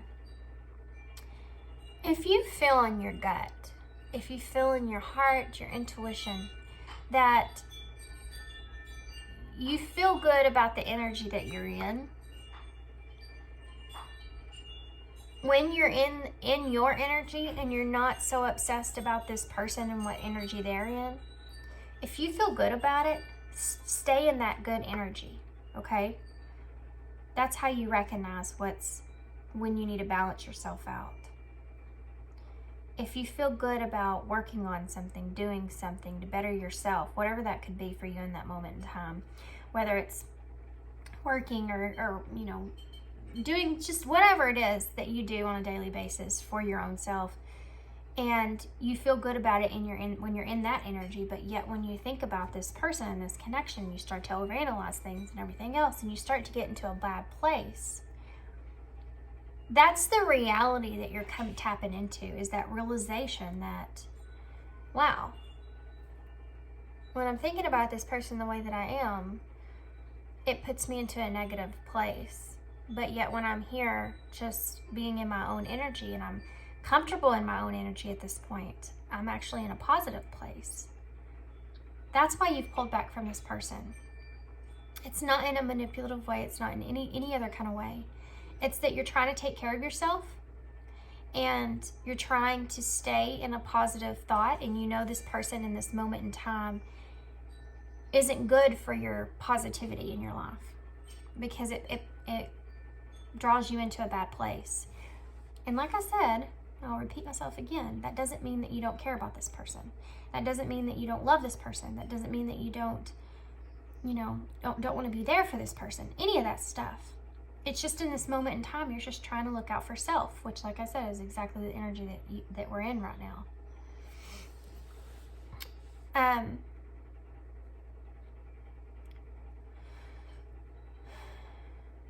I do feel like there are some heavy, prosperous moments that are coming into your life in this point because of the way that you are right now, the feeling that you're feeling right now. I feel like you're fixing to take off, really, Paul too. I feel like you're fixing to just take off. I feel like you feel like this brand new beginning for yourself and the state of mind that you're in. And I feel like you're fixing to move forward in a really positive direction, regardless of how this connection ends. It's like you're still carrying your bag of love for this person. I don't know why I'm saying it like that, but it's like you still have this love in this bag for this person, right? But you're still capable of being in a good place within yourself as well. And having overall in your both aspects of your life, having a balance and having a positive outlook on it itself, that's what's moving you forward and wanting you to kind of take a new opportunities, take new direction, take chances. Even you're on the edge here of wanting to kind of just stand on your own 2 feet, stand firm on your own 2 feet, and like go forward, go for things, you know, which is a great energy to be in. You still do have respect and love for this person though, because you know that overall within self, this connection, it brought you to your knees, but knowing that you gathered the strength to lift yourself back up in the way that you went about it has got you to this very moment, this very place that you're in right now, which is an energy that you're really lacking being in. And it's not that you're not going to come into negative energies. You know, we live. That we're not going to just live and it's always just going to be, you know, Mary Poppins is going to always be there to fix our problems. It's just not going to happen, you know, regardless of how many things she can pull out of her bag. It's just we have to be faced with the negative as well, because that's what keeps us evolving, you know. It keeps us emotionally capable to handle things on our own, so that we're not you know, acting like a toddler or a child that hasn't developed those emotional maturity as an adult. Which I know y'all know what I'm talking about, because you know we've all seen it or been victims of that ourselves. We've seen those adults where you look at them and you think, wow, that just resonated with me so much. I've seen my 5-year-old throw that same exact tantrum.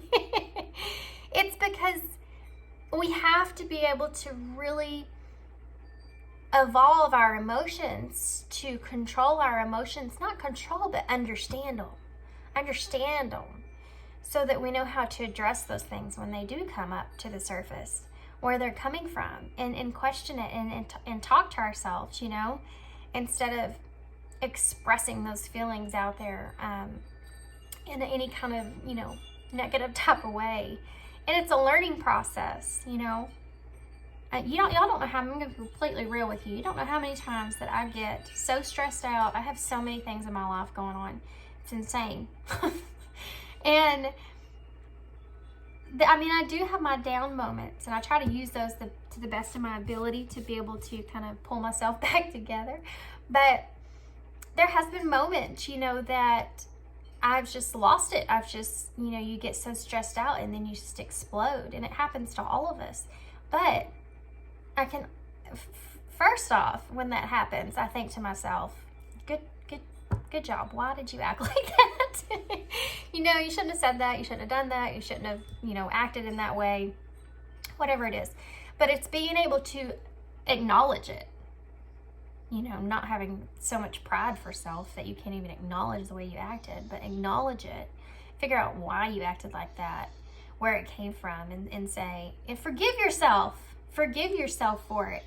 And then say, well, I acted ridiculous, but I know why I acted that way. And just acknowledge it, have that self-awareness, That's what healing is, guys. That's what coming to certain awareness in yourself is.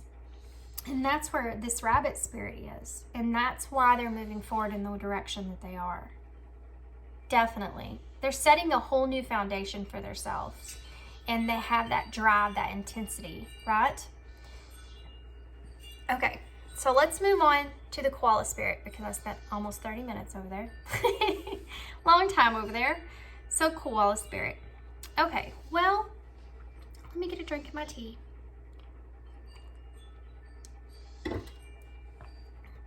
This koala spirit.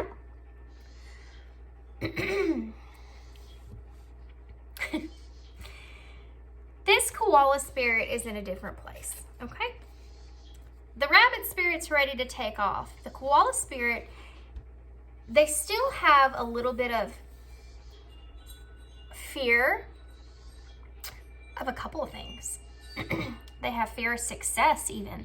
They have fear of not being successful. You know, there's fear of failure is definitely here. It's one of the most heaviest things that are here. And it's something that this koala spirit's trying to work their way through.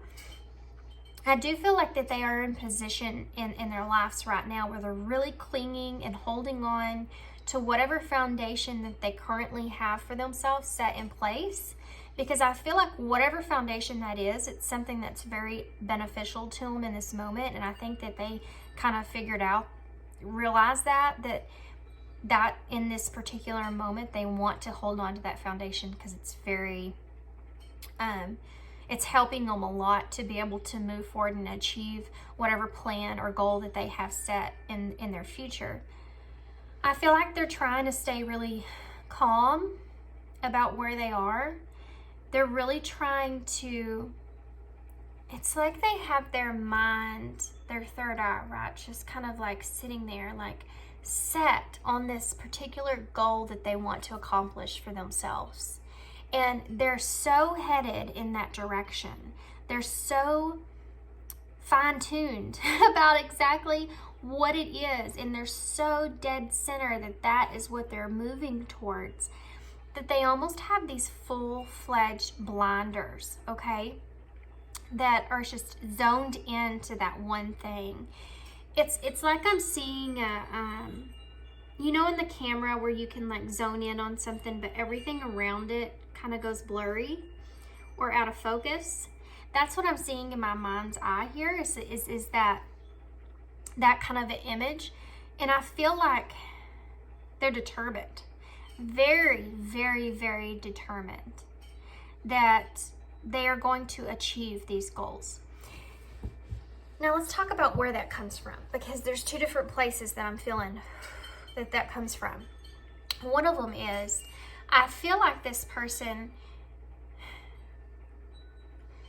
has had a lot of people in their lives around them that have doubted them, that have questioned them, that have commented negative things to them. And I feel like that they have this motive or drive towards being successful because of that reason, because they almost want to prove other people wrong. But actually, it's almost like that's where that fear of failure is coming from. Because also, this person is afraid that they're going to succeed and get everything that they want, and then what?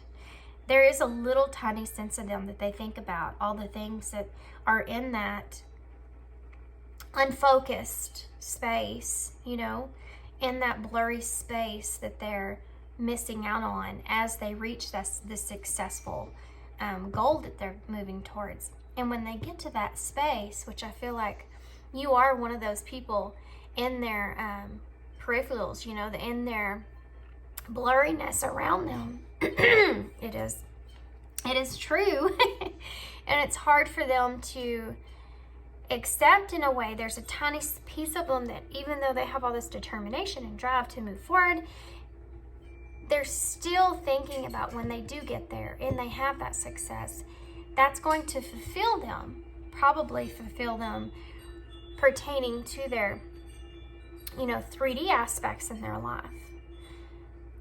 There are possessions in their life. There are solid foundations in their life. But then what? You know, then what? And that is kind of at being at that point and then contemplating or thinking about what they missed out on, the connections that were lost, the opportunities for connections that were lost, which you're one of those people. The things that they left behind that they cared about is something that is kind of hindering this person's ability to be fully successful, that they're not aware of, that they don't actually see, because they don't want to address it.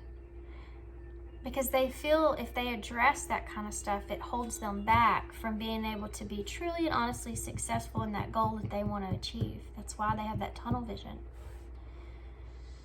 So until they're capable of addressing that, I feel like it really is going to kind of pull this person, even if they do reach some success, it's going to pull them back. It's going to continue to pull them back until they find a balance there in that. Acknowledge both parts and give to both parts. Realize the value in both parts.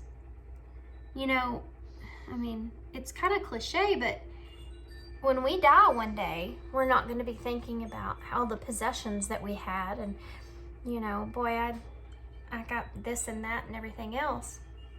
We're going to be thinking about the connections that we shared, the love that we're leaving behind.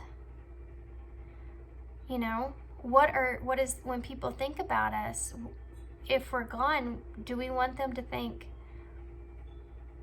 boy, I'm so glad that I have all this stuff that this koala spirit gave me? You know? No, it's about memories that you shared with one another, the moments that you shared with one another, the love that you shared with one another, the physical interactions, the emotions that you shared with one another. Facing that reality, or not facing that reality, is what's holding this koala spirit back from really, truly reaching success here in their life. Now, they're also afraid that they're going to fail as well. You know, they're afraid that they're going to fail at being successful, and then that leads to other things as well.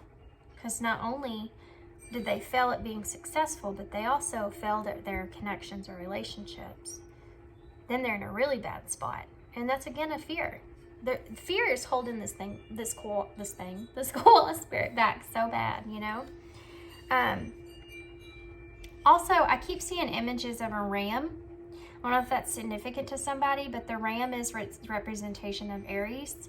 And like I said here, you know, we are in Aries season, so I mean, it is first house, it's Mars, and it's also about I am. It's the energy of taking action, of having confidence, of being assertive, of being aggressive or a leader, you know, being in that role, in that position, and taking risk. And this is the energy of the koala spirit in this moment in time. Even though they're holding on tight to where they are in this foundation that they have for themselves right now. But it's almost like anybody that comes to them and acknowledges them, it's like it rings their bell, you know.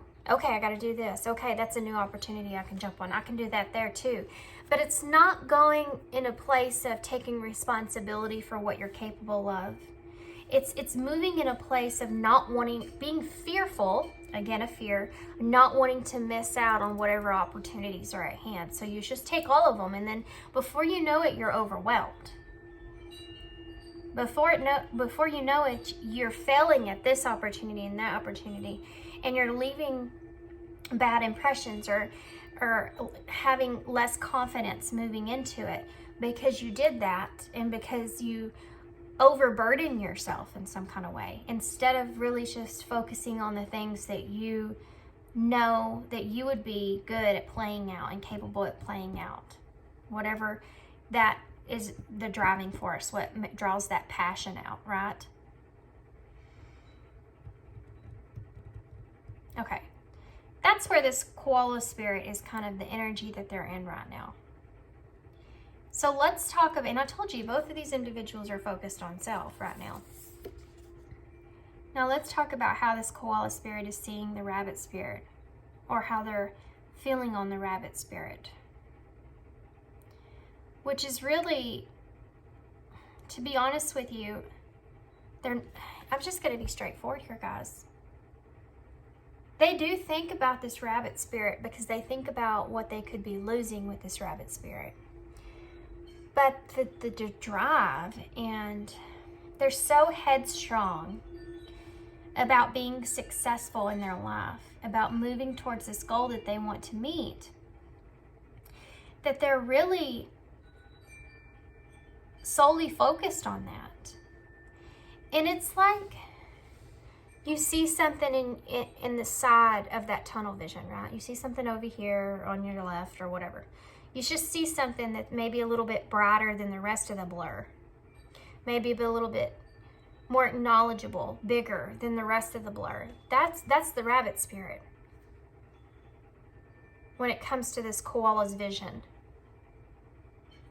You know, and just like those connections around them, they don't want to fully acknowledge it because it leads them down a place that they're, you know, fearful of, and they don't want anything holding them back from what they want to achieve here. Now, that being said, you need to be consciously aware that the reason that that's there is because they do feel and care about the rabbit spirit. But it's like the rabbit spirit's not causing any kind of upset right now. You know, the rabbit spirit's not causing any kind of, it's not in the koala's zone of awareness, because not that it isn't there mentally in some parts, it's just that the rabbit spirit's working on itself. So its energy is not focused on the koala spirit. You see how that works? So the koala spirit isn't focused on the rabbit spirit, but they're still in each other's minds. The koala spirit, just like the rabbit spirit, still has love for the rabbit spirit, still has understanding of the past of this connection and where it is at this moment in time, and that it will be okay, and it will get to a okay point at some moment in time, and being settled in that right now. But unlike the rabbit spirit, the koala spirit doesn't want to really face the emotional parts of this connection right now, because they're too focused on what their goals are and where they want to move forward. It's like, I just heard that song in my head. There's a lyric, I don't know what song it is. We'll meet it when we get there, or something like that. It's like this, I don't know where that came from, guys. It's like this koala spirit is saying,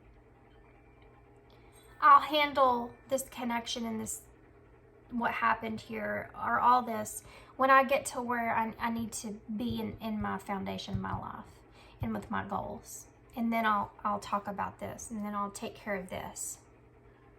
You see what I'm saying? But they have a plan. They feel in their mind, they're able to see their plan lay out of what they're really wanting. They have a plan of what they want to accomplish and how they're going to do that, and moving forward. They're very logical. They could be a heavy air sign in their chart, Aquarius, Libra, or Gemini. But they're very structured in how they're going to go through this plan. They have, okay, when this comes up, this is how I react to it. When this comes here, this is how I react. This is somebody that does the best, okay? Doesn't have to, but does the best. And they know this about themselves when they set a schedule for themselves, right? And this is the energy that they're in overall. They're working on growth. They're working on changing things in their life. And the rabbit spirit is working on their own foundations that they have set, stabilizing those foundations, and intensity of being able to stand up for themselves, take their own leadership role for themselves in their lives, take control of their own lives moving forward, have new beginning there. It's very intense for this rabbit spirit right now. The way the connection is unfolding or has unfolded, I feel like the both of you have had an awakening coming into this connection. And I feel like this awakening brought on a lot of reflection within yourself. I do feel like this is a spiritual connection. And I feel like all these readings today, or since I'm doing this pick a card, all these pick a card reading piles have been about so far. There's only 2, but I guarantee you, and I said it in pile 1, I think they'll all be spiritual connections. But I do feel like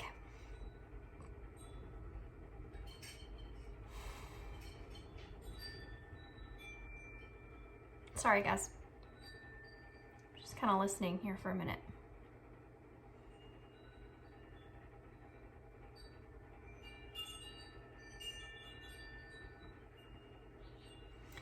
I do feel like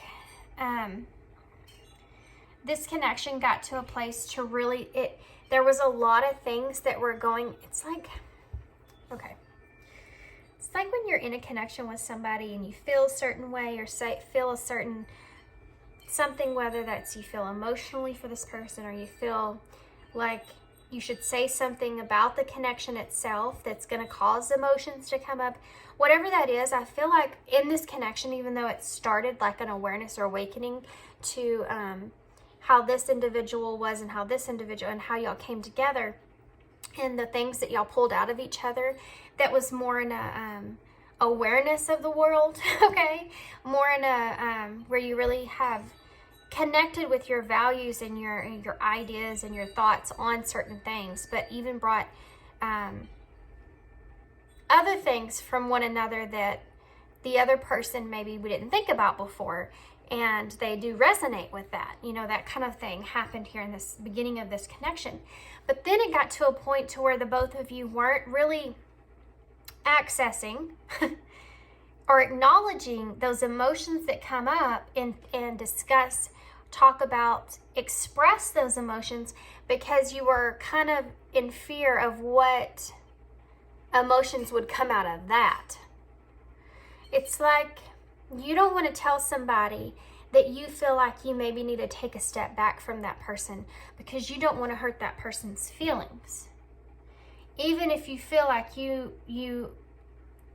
aren't settled with the way things are going and you need to pull your energy back.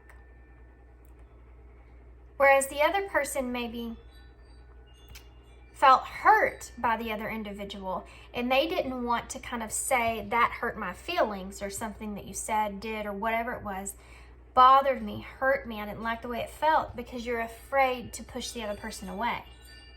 And I think that got to a point to where, you know, you kept putting those things in that bag, and eventually that bag filled up and it started to really overflow and it came to a head, right?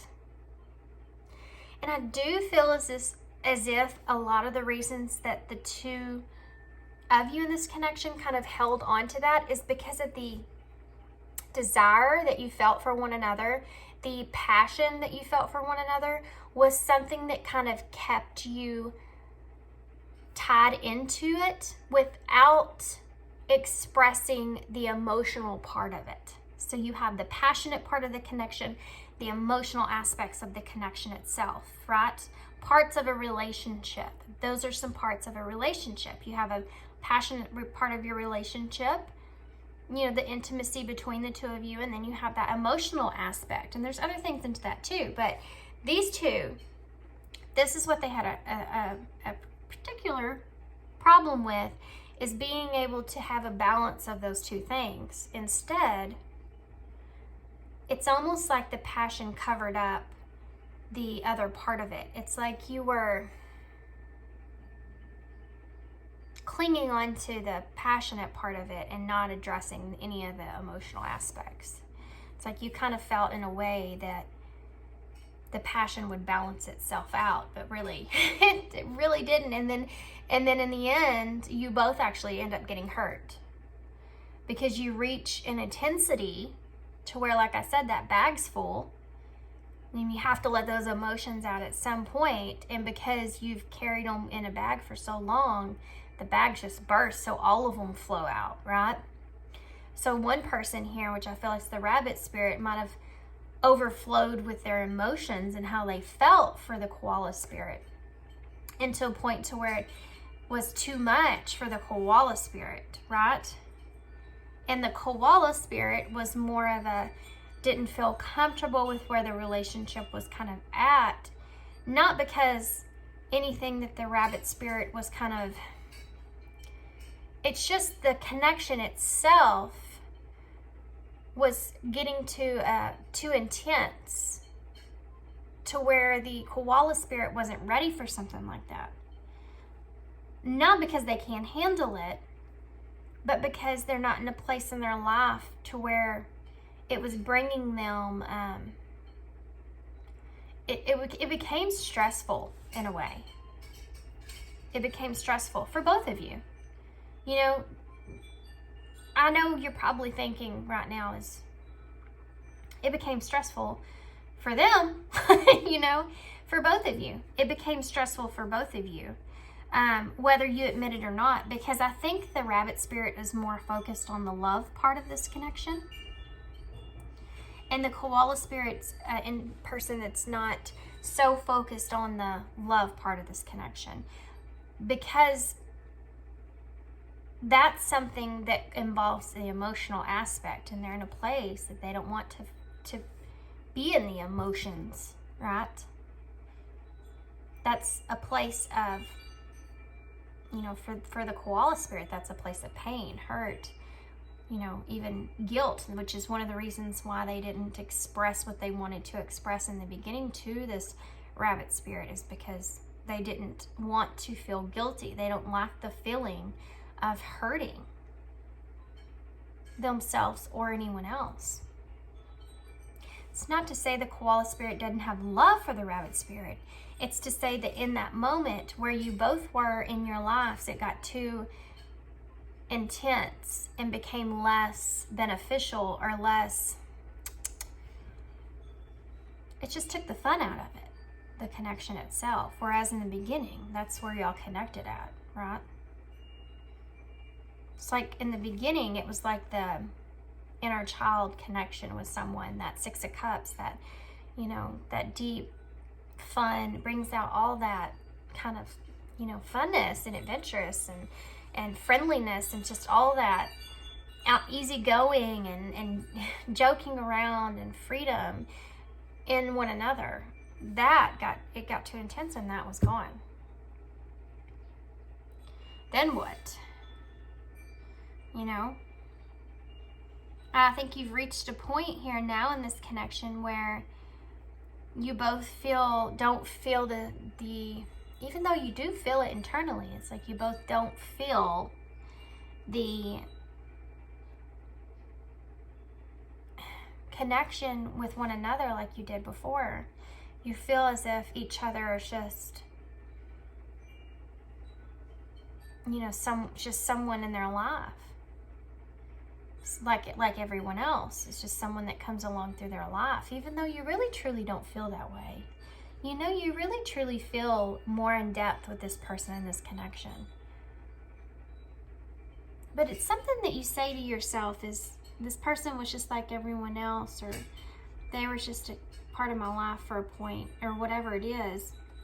It's like you say that to yourself, and it's hurtful that you say that.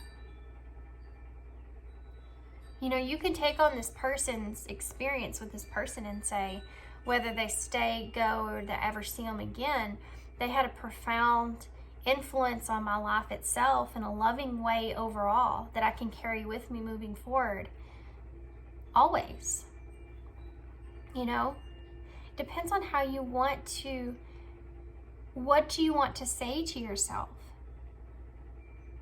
You know, do you want to say to yourself that this person was like every other person? They didn't mean as much to me as I thought, you know, or all that kind of stuff? Or do you want to say to yourself, I'm staying true to I'm true to my feelings. I'm true to how I felt. And I want to move forward and acknowledge that, yeah, that the love was there and it's not an illusion and all that stuff. And I'm thankful for it either way, whether I come back together with this person or not moving forward. You know, it's kind of what lies are you telling yourself to justify this person's actions? You know?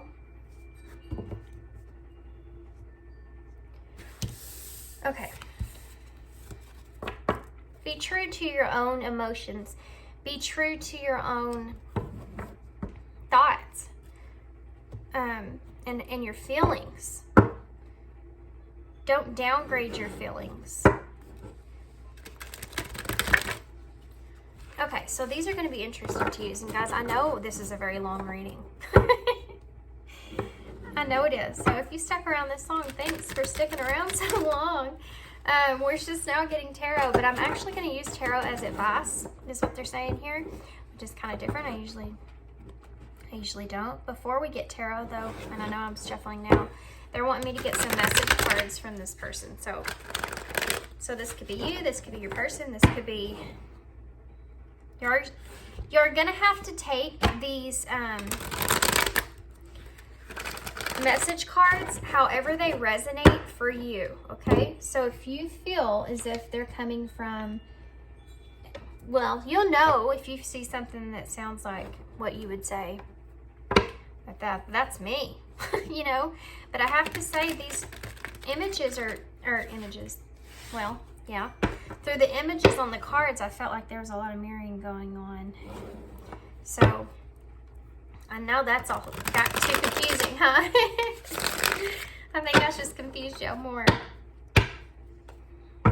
Okay. What wants to be said here between the two of these? Let's go that direction. What needs to be said between the two of these individuals? Okay, well, those just all came flying out. I remember every detail of that day. There's a particular day, and I feel like it's this, maybe the day of separation, or that one day that everything kind of came to a head, maybe, that you both kind of think about, that you may want to revisit and kind of express emotions about that. Not to say that you need that, but that's something that comes to mind, okay? I never want to feel that way again. Yeah. Yeah, you remember how I talked about how that person felt guilty in a way, for not being able to give you what you wanted and where they are, you know, in their life or whatever. That's like this. They never want to feel that way, and you don't ever want to feel that way from that rejection or whatever it was either, do you? Your body language says so much. So you may have intuitively picked up on this person's energy just through their body language. And without them even saying, I need to take a step back, you could probably feel that coming on before it even happened. I'm waiting for an apology. So, these are all shadow cards. The black cards are always the shadow cards, and I feel like you both actually might be in this energy. But if you've apologized to this person and this person, then you are in this energy of where you feel like this person does need to apologize for their behavior in some type of way. I need to focus on my healing. Okay, well, that is pertaining to the both of you, but the koala spirit is not acknowledging that, like the rabbit spirit has already been through and acknowledged, because they don't want to, you know, we talked about that. They're in tunnel vision right now. What can you tell me? What else do I need to know about this connection? So we have you're gonna have to bear with me with these cards, okay? Because they're different. We'll get to that. I'm not sure what that is. It's the 9. Oh, I don't know. I'm gonna keep going and then we'll come back to it. It might be the Hermit, but Oh, good grief. I'm not going to take these, but I am going to take this one that's showing itself right in front of me here, because it's the King of Pentacles. What advice do you have for pile 2? So we have the Three of Wands. That is the Hermit. So the Hermit, the King of Pentacles upright, the Three of Wands in reverse. What advice do you have? What advice do you have? What advice do you have? Okay. So we have the Page of Swords here and the Ten of Swords in reverse. Okay. So why is the Hermit here? What's this Hermit about? Why is the Hermit here? What's the Hermit about?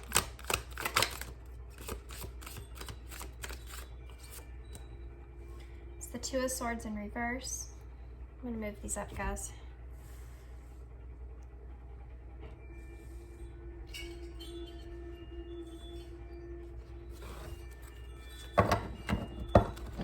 Why is the King of Pentacles here?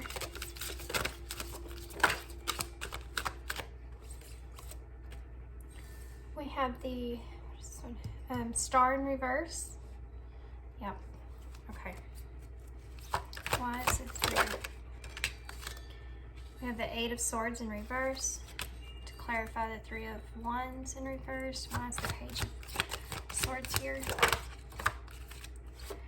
We have Judgment. Why is the Ten of Swords in reverse? Why is the Ten of Swords in reverse? We have the Three of Pentacles in reverse.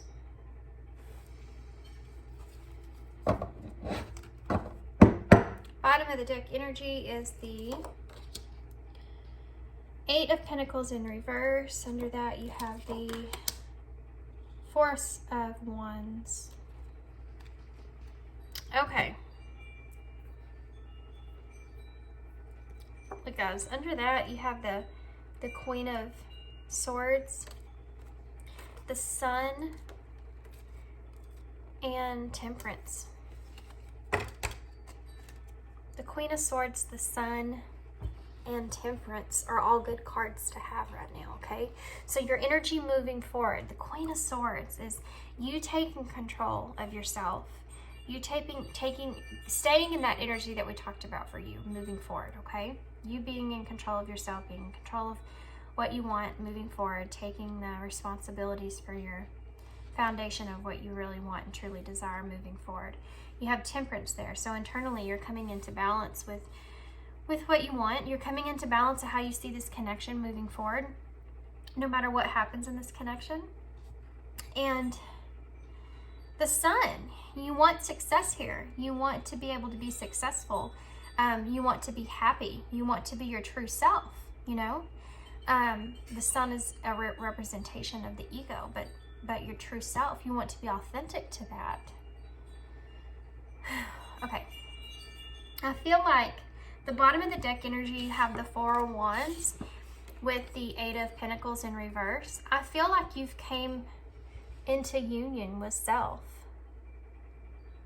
And I feel like you're worried in a way of being able to maintain that. But here's the thing, is that you have all the tools that you need to maintain it. That doesn't even need to be a fear that's there. So the Hermit here, with the Two of Swords in reverse, you're overthinking a lot of things because you're in such a good, healed spot in your life right now that you're almost worried about something else coming in and you having to heal from something else, or pertaining to this connection, something coming in, how you're going to be able to address that. What are you going to decide there? You know, it's almost, okay. In a way, what they're saying here is that you may be confused about if this person was to come to you and offer you some kind of healing here, which I think is exactly what we're looking at. How are you going to address that? What is best for you? You're still in that hermit mode. You're about that. You're still contemplating it, thinking about it, trying to figure out what the best thing is for you moving forward, okay? You're still trying to have introspection there. which is where you should be in your mindset. I feel as if the King of Pentacles being here with the star in reverse, I feel like you're kind of giving up wishful thinking that this person's going to be able to fulfill this King of Pentacles type of energy.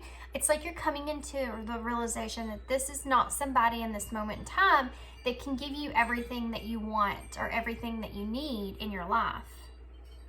They're just not in a position to be able to have that stability that you really truly deserve and desire. And the realization of that is coming into play for you in this moment in time. You're wrapping your head around it still. The Three of Wands in reverse with the Eight of Swords in reverse. I feel like you're still trying to figure out the future of where you want things to go. It's like, in a way, you feel like, you know, we talked about you really not acknowledging the awareness of the reality of a situation, kind of layering things on top of it still in a way. It's like, because that veil has been lifted or removed, or that window's going down, you know, you're realizing that you really can't see you can't foresee how this connection is going to look a year from now. You can't foresee how this connection is going to look 6 months from now, or 3 months from now, or a month from now. And it's like you're trying to be in this energy of, I'm okay with that. I'm okay with not knowing. I'm okay with being in the place that I am and just focused on myself here. I'm tired of holding myself back because I'm trying to see what's going to happen. I have to know what's going to happen. You know, being in that energy of just being comfortable where you are. And sitting in the realization that you've come to so far. Getting comfortable in that space.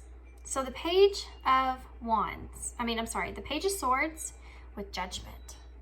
Wow. This is the awakening. This is the awareness that you've tapped into. This is a renewal, okay? The Page of Swords is someone that comes in, that's a messenger of using your head, truthfulness, directness. This information's coming to you and awakening you up to the truth of this situation.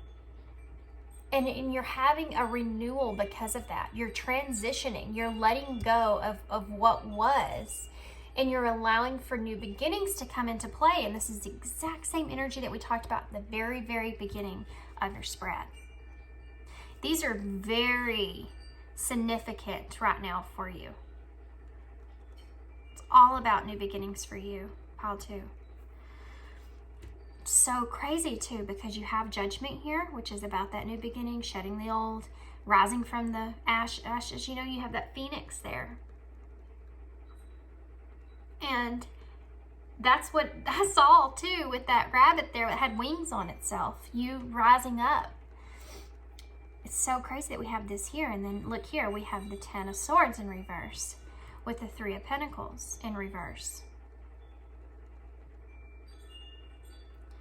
So it's almost like you're kind of stepping back and forth with this idea or thought that it's like this, you know, this connection wasn't something that ruined you. It's like this is how you're maintaining that love. This is how you're looking towards the light aspects of this connection and not letting the negativity follow you, the darkness follow you on to the next. You are acknowledging the fact that this, whatever happened here in this connection, that maybe it wasn't a betrayal. You know, maybe it was what it was, but it was purposeful for you moving forward. Like you're not going to continue to feed into that trying to figure out if this person betrayed you, if this painful separation that's taking place, any of that stuff. It's like you're not going to continue to work on that energy. You're not going to continue to maintain that energy, to let that energy fill up your positive space here. You're not going to let that come into what you've developed around yourself, what you've came into around yourself. You're done with that. You're taking control. You're the Queen of Swords. You want success with the Sun and Temperance. And under that, what is that? You have the Devil in reverse. That's you letting go of all the negativity. Isn't that crazy? Okay, so I'm going to get I'm going to get you a postcard to close, okay? And then we're going to get some initials real quick. I know this was a super long reading. Super long reading. I told y'all I've been meditating a lot. That's what it is. I've just been meditating a lot.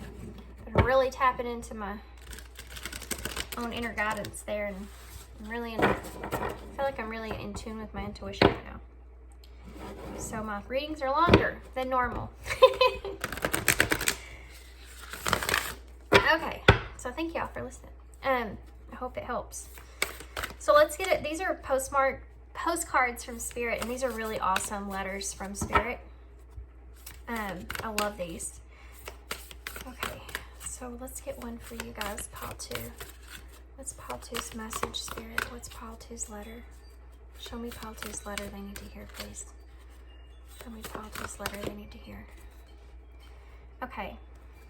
Guys, you'll never believe what this card says. At the bottom of it, it says, love your dreams.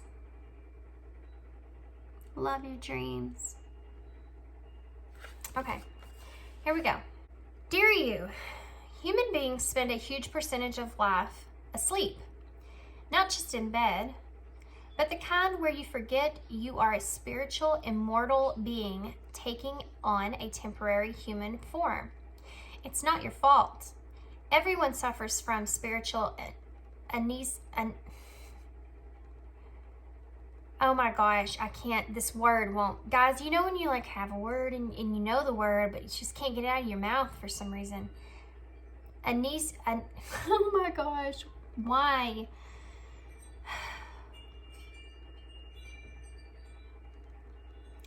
Amnesia. That's not how you say it, but anyways. It just won't come out of my mouth, guys. I'm sorry.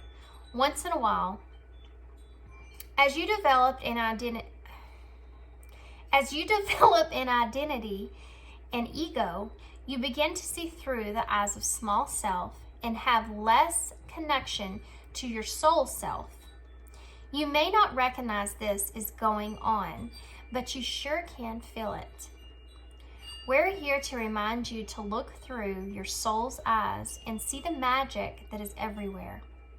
Infinite potential lies in Spirit, who is teaming with you to fulfill the contract that you made to contribute to the evolution of the whole world. Wake up and remember that all the help that you need is orchestrated in the invisible realms. Your mind, in alignment with divine intelligence, is unstoppable. The world is yours to co-create. You are so loved, and we are all behind you. Wow, guys. That's the whole energy of the rabbit spirit. Just in one letter, that's that whole energy of the rabbit spirit. Okay, so let's get some initials, and these could also spell words. Y'all just gonna have to, and there's some symbols in here as well, so, and letters. Okay, we have NVX, we have 98 or 89, maybe significant. We have OWM, MJ, O. I don't know why I said it like that. Maybe your initials are MJ or you go by MJ. ONGT.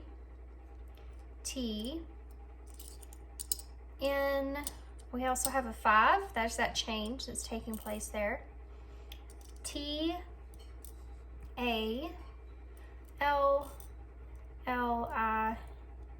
and R. Okay, so we have 8. 8 is the number of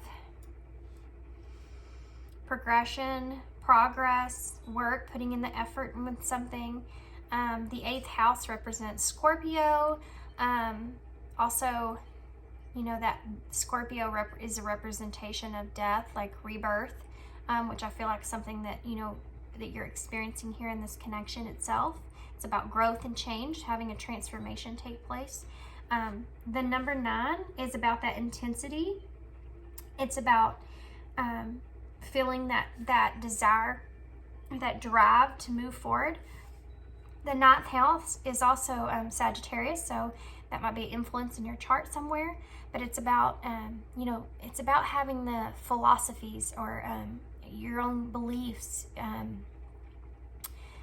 Also about kind of exploring things mentally, right? Or taking that adventure or journey towards something new, which is all about what we've talked about here, expanding your mind here. The number 5 is about the change. It's about the tension. It's about dealing with conflicts that come up, that arise. I'm sorry, I'm losing my voice, guys. The 5th house itself is representation of the sun, or what we kind of talked about in that Leo energy, which I feel like is what the rabbit spirit is in. And the sun we talked about a lot because, you know, it has to do with the ego. The true self is what we are, what I was kind of insinuating throughout your whole entire spread there. But I feel like, goodness gracious, the number 5 is also a representation of protection or children. It's like having that, a fantasy-like feeling, right? Something that's drawing you towards the playfulness. And I feel like you're getting into a position in your life right now where you're really in that sun energy. You're kind of always moving towards the light, wanting to move towards things that make you feel good, just like a child would, you know, wanting to move towards things that you enjoy in your life, having fun, which is a good, really good energy, really good energy to be in. I think that you've came a long way. We have tall here for some reason. That's standing out to me. So standing tall on your own, you know, something that we kind of talked about. You're going to have to just kind of let me know what, this has been may have been a very long time coming. We have long here. I feel like you feel renewed. You're not at a low point anymore. I feel like you're wanting to move up, you know. Sometimes I think whenever you think about certain things, you get to a point where you're like, you know what, never mind. That's leading me down a bad place and I don't want to go there. And that's good. You know, we talked about that as well. You recognizing that that's the wrong place that you want to be in. We still have wrong here. Or maybe this connection isn't right for you right now. Wrong and not right now. Okay. So this connection may be not right for you in this moment in time. And who's to say that this person will ever get to that point? You know, no matter, guys, you can't make this person do any kind of healing work. You can't make them do that. They have to do that themselves. They have to get to a point to where they want that for themselves and they understand it in the way that kind of you understand it, but I mean in their own way, but the way that you're at, the point that you're at. Could you imagine somebody making you go through the healing, making you go through everything that you're going through? Like, without having that realization and self-awareness on your own? It's not possible. This person has to come into that awareness on their own. And who's to say that they want to? You know, free will, guys, free will. There's nothing to say that this is set in stone, how it's going to happen. This person's going to be this or that or whatever. They may choose to never heal. And then, you know, that's up to them. Something may happen on Monday. I don't know why I'm seeing this. Tomorrow's actually Monday. That's just standing out to me there.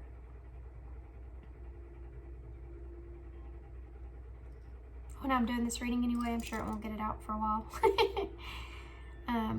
Okay, guys, I'm gonna leave you there because it's a long reading. Here's the initials. Anything that y'all see, maybe could spell. If you want to write it down in the description box, that would be awesome. Thank you. Thanks for being here. I hope this all resonated. Don't take everything. It's not going to all be for you. Probably it'll be pieces here and there, but I hope that you got some information out of this that did help you moving forward, help you be in a more positive place moving forward, because that's what I'm trying to initially do here. Good luck to you guys. If you're interested in a personal reading from me, my information for that is down below in the description box. And yeah, that's all I have for you. I hope thank you so much for being here. Thanks for your support, your kindness, all that good stuff. So much appreciate you guys. And yeah, and I hope to see you again soon. Thanks, guys. Bye.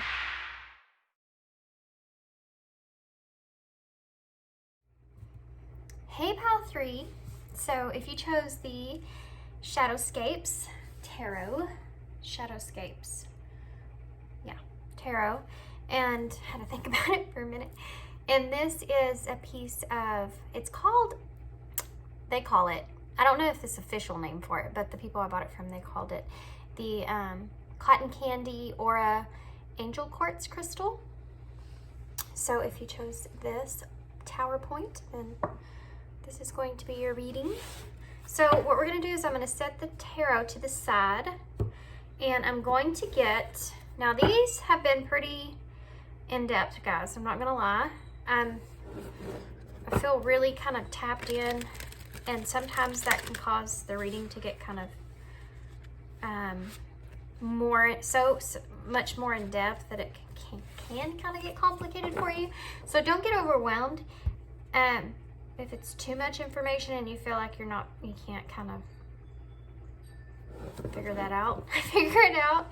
Don't get too kind of overwhelmed with it. Just let things go if they don't make sense to you, and maybe at some point later you can come back and it will, but right now don't get too overwhelmed with trying to make it fit, okay? Just only take the parts that resonate for you and your situation in this moment in time.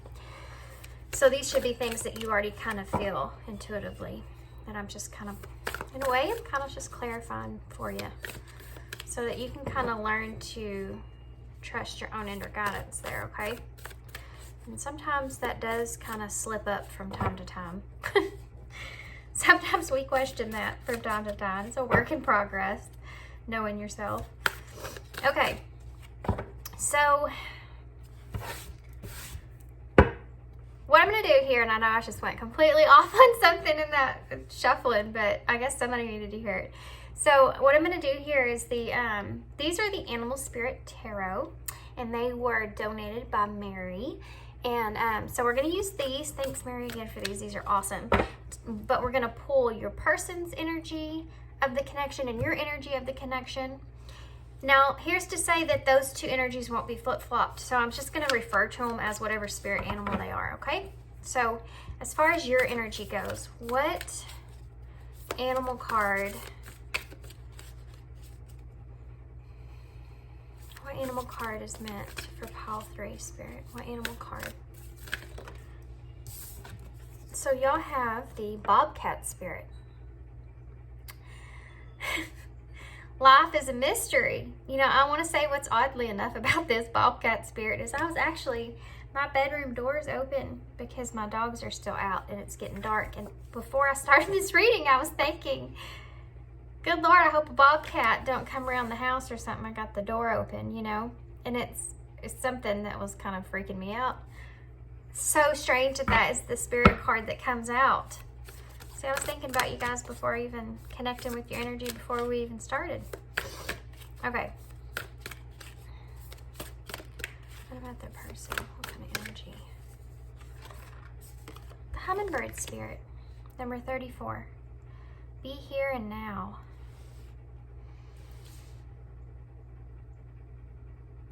Oh my gosh, I'm getting some crazy things from these cards, guys.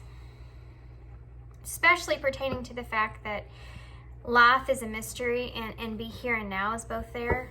Some strange things are coming out of that. You also have Badger Spirit. Be fearless and bold. That's significant here as far as advice comes to, and it comes to this. As far as advice, when it comes to this connection, that's very important there. I don't know why I was just pouring and struggling to get that out, but okay. There's someone here, and I feel like it's your person, but take it how it resonates. There's someone here that is in this connection that is an older soul, if you will, in a way. More spiritually inclined, I guess you could say. An older soul, understands things, has this inner knowing, this wisdom about them that is unknowing, you know? When it comes to the way that you see them, is the way that you feel. And it's honestly the way that it is. They are a very old soul. So I'm going to get one of these for the connecting energies, and then I'm going to get some, like 3 of these for the overall of the connection, or 4. 4 they said. Okay. What's the connecting energy here? We have the ruler. There's a really strong spiritual empowerment that I'm feeling from these two, the bobcat spirit and the hummingbird spirit. It's really intense, the power that you both hold.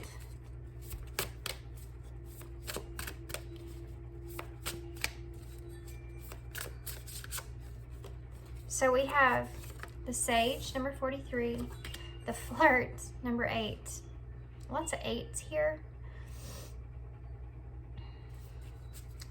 Lots of, guys, the synchronicities in these numbers. You have 8 here. You have 26, which adds up to 8.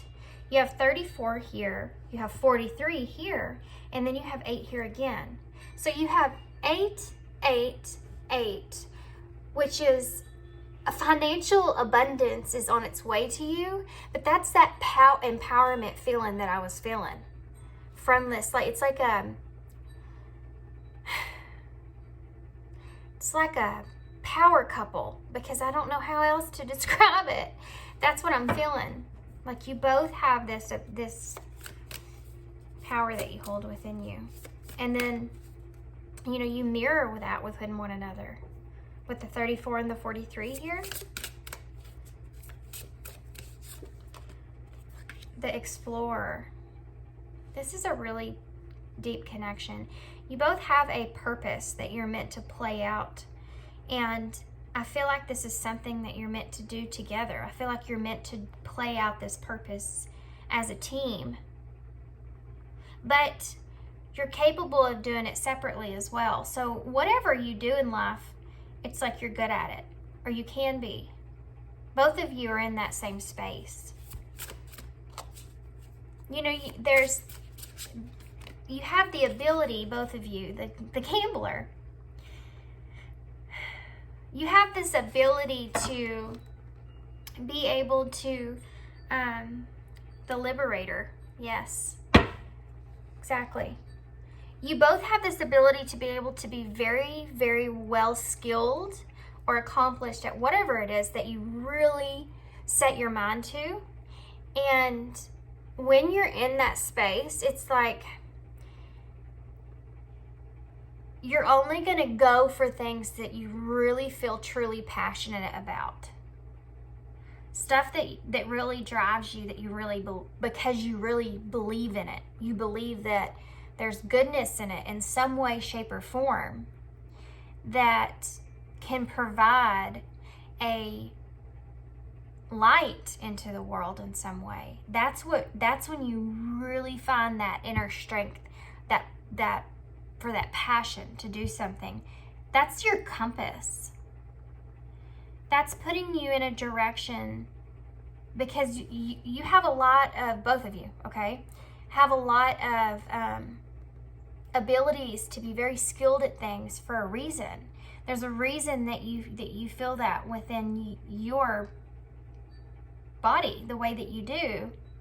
it is because you have a very thought out purpose to fulfill in this life,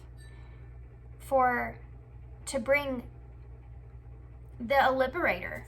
Look at this. The liberator. To help people in this life. Both of you feel this way. And it's like when you come together, you have this ability to be the ruler here. You know, when you come together, it's like it unfolds like 10 times of what it was when you were in separate energies. It's like you have your own energy bubble together, you know? And this is, I don't know why, I have this feeling that somebody that tuned into this reading was wanting to see or understand the connection itself, because I feel like this person is curious about why they feel so magnetically drawn to this one person. Why are they so magnetized by this person's energy, how they act, how they are, everything. And I feel like what's coming through in this reading is the understanding of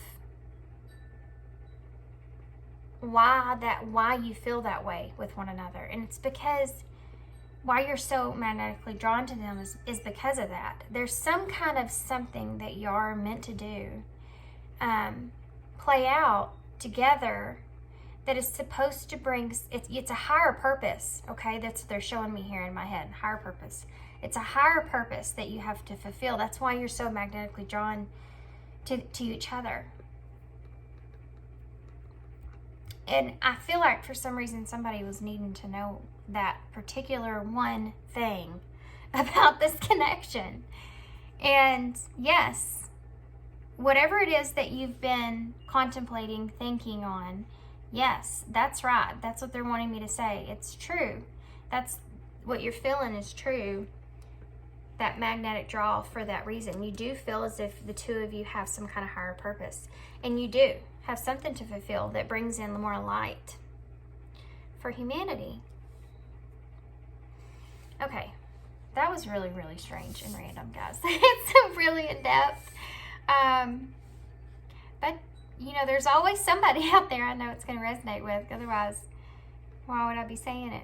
So that even if it's just for that one person, I hope that you got that message. But, okay, so let's get into, so these two people are there are some shadow stuff going on. And I feel like you're going to have, what they're saying here is if you are this bobcat spirit, there's some things that are going to come through this reading they want you to be aware of that may actually trigger you in some sense. So it makes me want to tell you about how to deal with that when that happens. When you're coming from a triggered space, there's some reason that you're feeling the way that you're feeling about it. Okay, and I'm going to describe this as social media because I feel like it's the most obvious.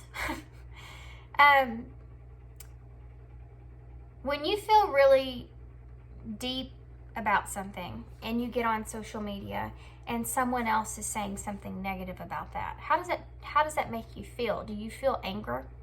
Do you feel like you want to retaliate in some kind of way or something like that, to that nature? But you're also someone that believes in freedom of speech, believes in being able to be whatever you want to be and believe whatever you want to believe in. If you feel that freedom part of it, right? Those two don't really necessarily go together. So you're giving yourself this, you're able to do and believe and say whatever, but you're not respecting that in someone else, regardless of their idea about it, if you agree with it or don't agree with it.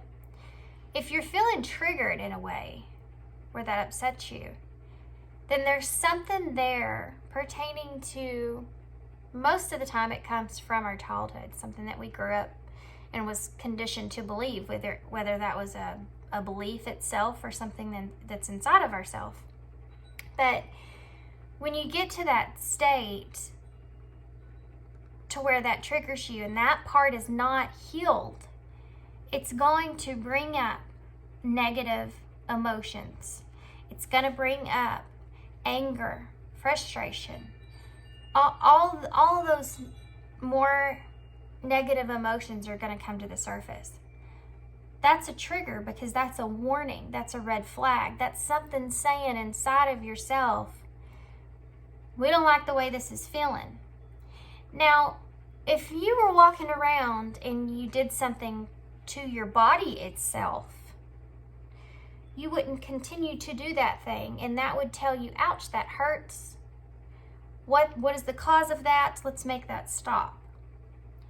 So just like in your emotions, you say, ouch, I don't like the way that's making me feel. Why? Where is that coming from within me? How do we make that stop? How do we go back and heal that? What is that? Where is that coming from? You know what I mean? And the more you realize that the triggers that come up, where they're coming from, then the further up you get in being able to heal those things when they do arise, and the less upset you get. The less the more you're able to control those emotions when they do come up, because you know how to deal with them now.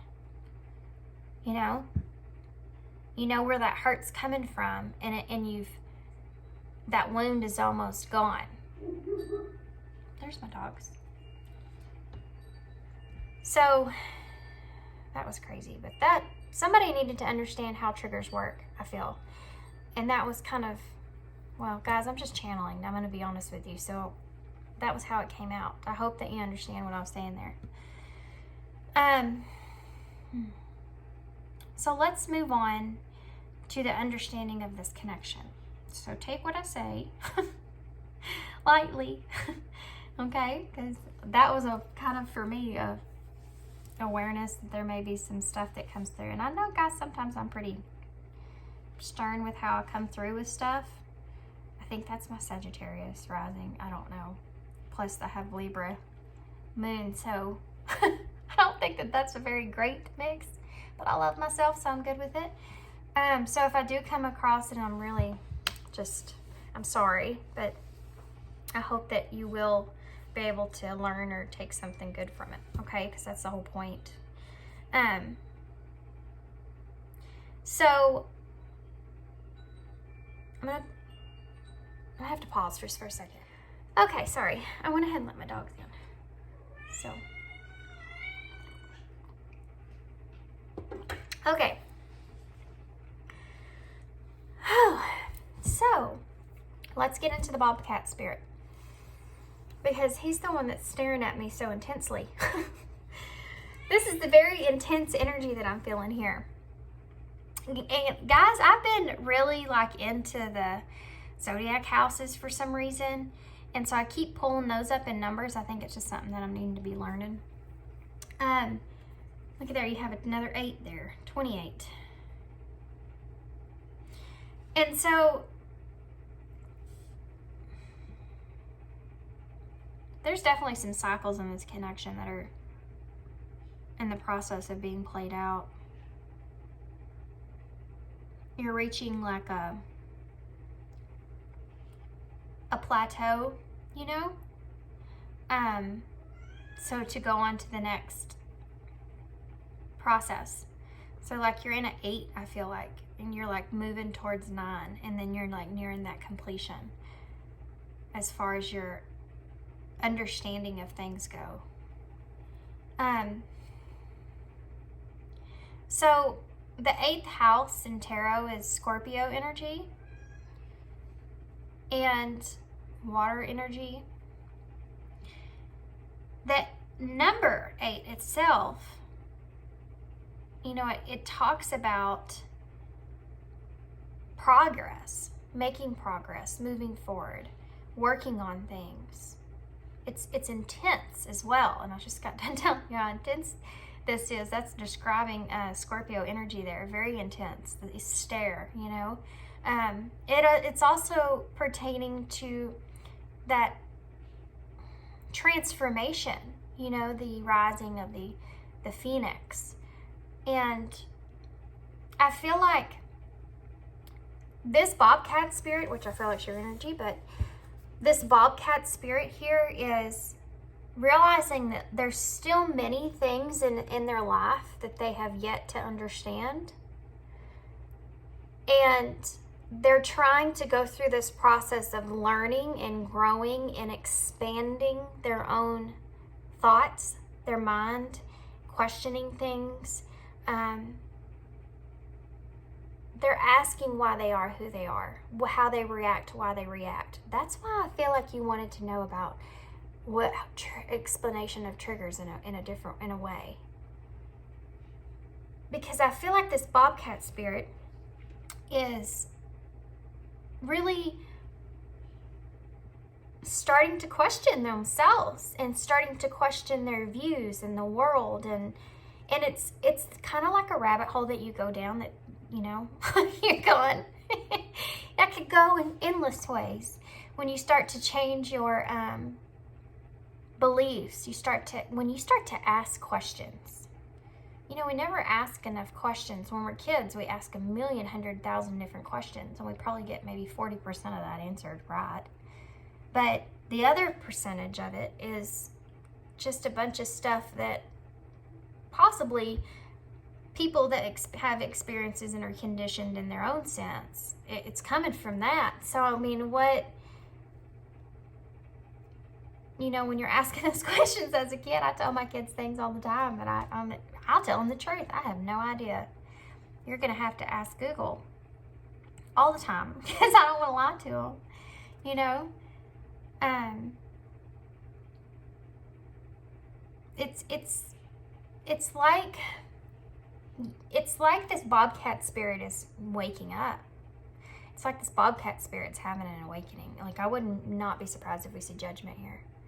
That's the energy that I'm feeling. Judgment is about that renewal, that awakening, starting to make decisions for yourself, starting to transition and grow, not just, you know, physically or mentally, but grow spiritually as well. Like, really evolve yourself and your thoughts and in what your reality is. That's what this bobcat's going through. Life is a mystery. Very intense. The reason why this bobcat's in its energy is because of this hummingbird spirit. And they know that. That's the magnetism that they feel.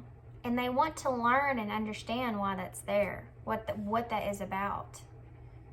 This mystical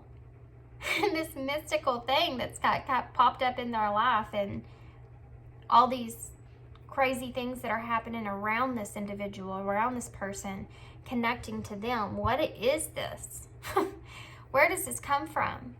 You know? It's that kind of energy. That's what this bobcat's feeling. And they're so stuck on it. They're so stuck on feeling this way. What is this feeling about? You know, oddly enough, the number 34 adds up to 7, which is the 7th house, and the 7th house is Libra. It also is the house of relationships, close relationships, about marriage and awareness of others, and you know, just dealing with other people, but pertaining to close relationships. So I'm not surprised, because that's exactly how this bobcat is seeing this hummingbird spirit, is a relationship. What is this connection? That kind of energy. So the intensity, if you're wondering, is that's one of the things that are behind it. If this is somebody that you're not normally, I mean, I also have to say, you know, your cats, when they see birds, and that's been happening with Ruby lately, because the birds have been making nests under my porch, and she makes the weirdest noise at them I've ever heard. But, you know, the cats kind of just stare at the birds and they want to pounce on the birds. You're feeling that so bad right now. It's like you're feeling that intensity of, you know, wanting to pounce on this hummingbird because it's so mesmerizing. You're so mesmerized by their energy, who they are, what they are, where they come from, what their thoughts are. It's obsessive almost, like I'm feeling the devil energy here, Capricorn energy. It's like it's an obsessive kind of energy of needing to know or wanting to understand it, you know? I'm laughing because it's kind of it's a funny energy because it's like you don't know why you're this way, but why is it so intense? That kind of thing. So, the hummingbird spirit. Well, the hummingbird spirit is, like I said, I feel like somebody that is an old soul. I feel like there's grace here when it comes to the hummingbird spirit. Hummingbirds have been around for a long time, well before us. It's like an ancient soul, you know, that wisdom is there, and that's something that magnetized this bobcat as well. It's that wanting to understand what they understand and how they understand it and why they understand it to be like that. You know, it's that wanting to go on that journey with somebody and really like dig in their brain. It's like that kind of feeling. It's so intense. And it's like this hummingbird spirit, someone right now that's really enjoying the pleasures of life in a new way. I feel like they have evolved into a different space in their life, almost into someone or something completely different from who they used to be. And like a chameleon in a way. Well, no, not a chameleon, because a chameleon actually covers themselves up. They go into that camouflage or whatever's already there. And that's something, and the reason that came up, guys, is because that's something that the bobcat feels like that they do in their life, is they kind of go with everything else. They kind of go with what everything else is or how everything else is. And, you know, so that they can blend in. This bobcat spirit, I feel like someone, at least, they're very kind of introverted. They have a little bit of, no, I wouldn't even say that. I feel like this bobcat spirit's someone that you have to be extremely close with to see them in any kind of real authenticity. Really close with. But this hummingbird spirit is not really like that. They're different. They're unique. And then that's who they are on the outside. I don't know that they've always been this way. There's a fresh energy to it. Like a newness to it. But this bobcat spirit sees this hummingbird spirit and sees, wow, how did they change so much?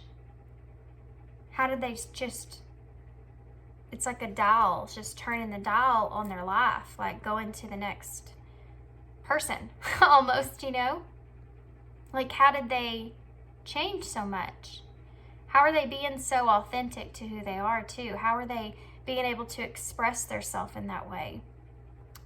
There's a lot of things that really interest this bobcat when it comes to this hummingbird. I feel like this hummingbird spirit may be someone that has a lot of, or is able to create things very well, that are very incredibly creatively in tuned, you know, like can just be creative with anything. It's like it's your, you know, it's something that you're kind of born with, but they're in an energy of being able to express that openly in a new way and in a fearless way, you know, a fearless way. Be bold and fearless. Badger spirit. Yeah. They're creating a new structure for themselves. It's like if this hummingbird spirit had a tower. Okay? And this tower was plain on the outside, just a gray tower, nothing fancy about it, nothing. There was maybe some greenery or something, on it or down at the bottom, but it wasn't anything just super fancy. This hummingbird spirit tore this tower to the ground so that they could rebuild it. And now this tower is completely different. This tower is all different kinds of colors. And it has all kinds of flowers and stuff at the bottom of it. It's totally, completely different from what it was before. And it's very attractive. It's very, you're really zoned into it, wanting to see all the different things of this tower. Now, I'm describing how this bobcat spirit now sees this hummingbird spirit from what they were, that gray tower, to here they are, this tower. How did they get that way? Because I feel like it's something that this bobcat spirit is interested in, because they want to be able to play that out themselves in their own life. And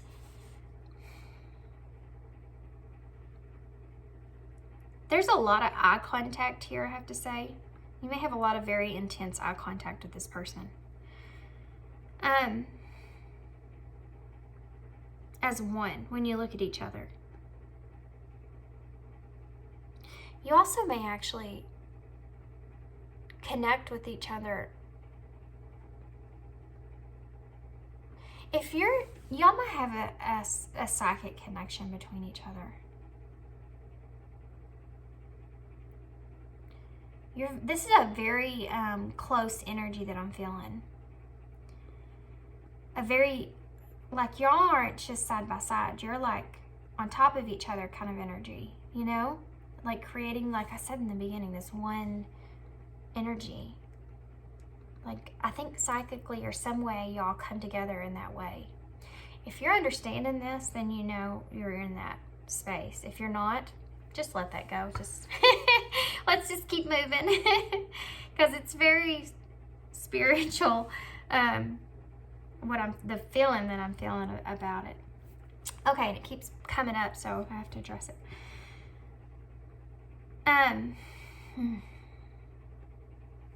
So let's talk about this.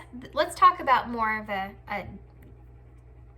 let's go back to more of a 3D way of this connection for just 1 second, because I want to explain why this hummingbird spirit is in the energy they're in currently.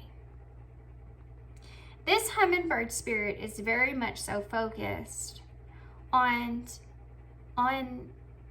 providing for their own selves and living in their own world, creating their own world, being in their own abundance that they do create, and having this feeling of serenity in themselves.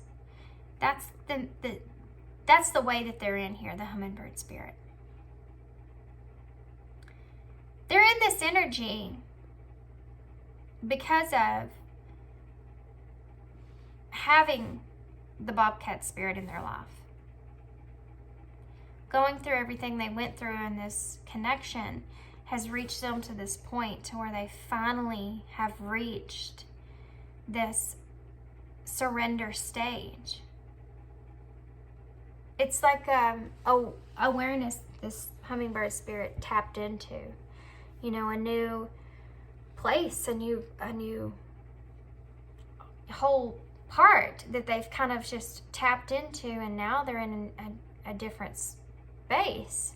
It's like they're on a whole nother planet in a way, they've expanded, and they're there and changed because of this bobcat spirit. Whatever they went through in this connection is what did it. And now that they're in this place, they can't go back. They can't turn around and go back. They're there now. That's their home. That's where they're staying. And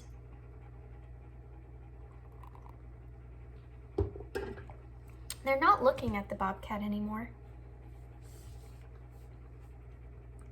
And it's not in a way if they don't care about the bobcat. It's I don't know, they're trying not to be focused on the bobcat. They're trying to be focused on their own nectar here, you know?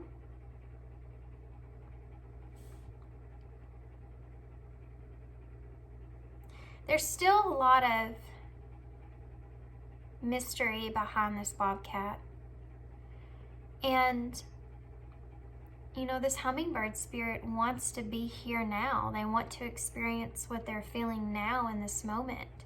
And I think that this hummingbird spirit got to the point to where they realized they can't wait on the bobcat spirit to reach a certain part in their awareness about this connection or about them, and accepting their heart, accepting their feelings, accepting their openness. And they kind of got to a point to where, after I think a lot of pain, that they're in the here and now. They have to be able to appreciate and be in the here and now, in the present, where they belong. You know, not looking towards what's in the future or what was in the past, but what's around them in this moment. Kind of living every day with not worrying about things around them is the energy that they're in. It's like this hummingbird spirit has, you know what people say, that they have a near life-death experience and how it can completely change you into realizing how valuable your life is. And it's because you realize that every day is precious, every single day. And we take that for granted sometimes. You know what we do as humans? We put so much on ourselves all the time. Way too much worry, fear, anxiety, stress, work, this and that. We got to do this and have this and have this and have this.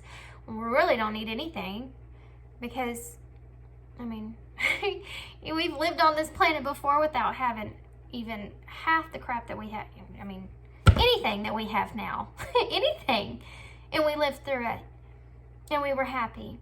But with the more stuff we get, and you know, the more stuff we get, the more stress we put on ourselves as well. It's so crazy the way that we've kind of evolved as humans. It's almost backwards, if you will, kind of in a way, you know?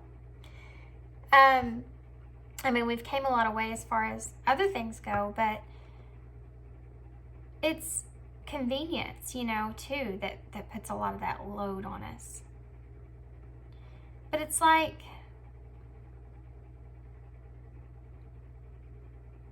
this hummingbird spirit has decided that the most important thing is the present moment.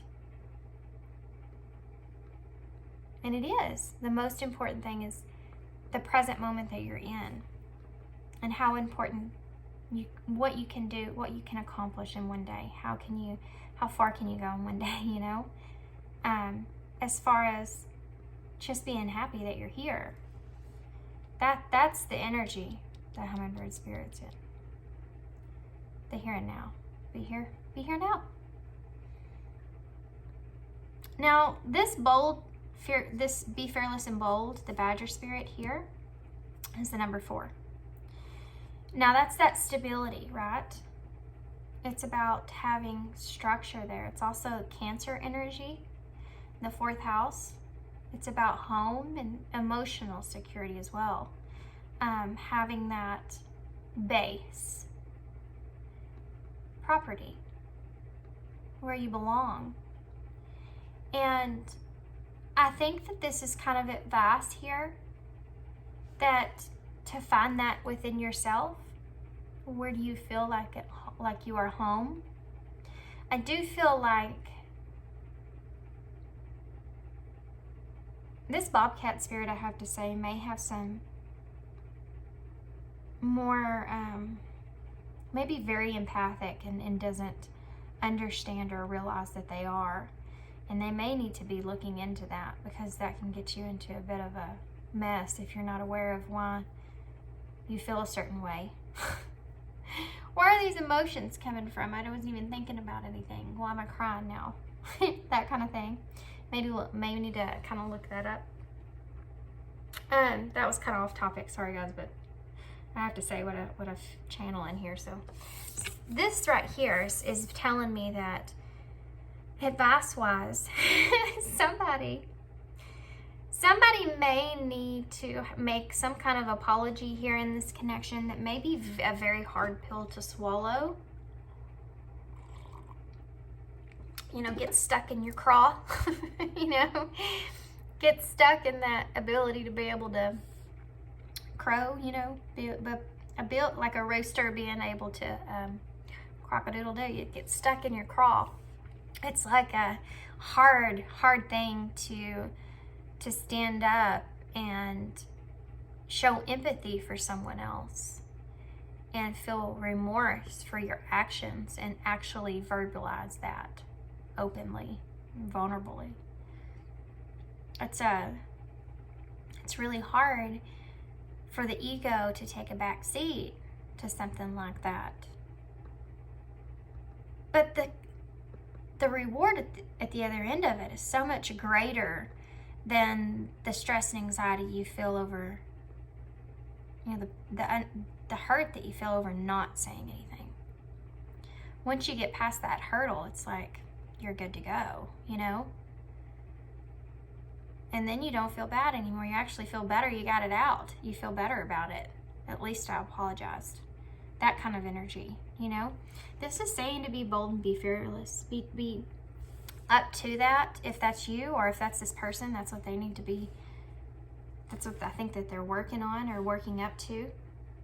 Badger spirit, you know? I mean, I do still feel like there's kind of some sneakiness, definitely this bobcat spirit's not very vulnerable with the hummingbird spirit.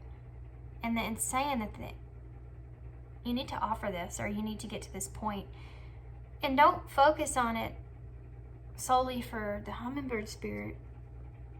It's actually could be just for you to forgive yourself, for you to be able to forgive yourself, so that you can see the goodness inside of you, where I think sometimes you question that. Why can't I be good enough? Why can't I do the right thing? You know? Which is a hard tunnel to go down.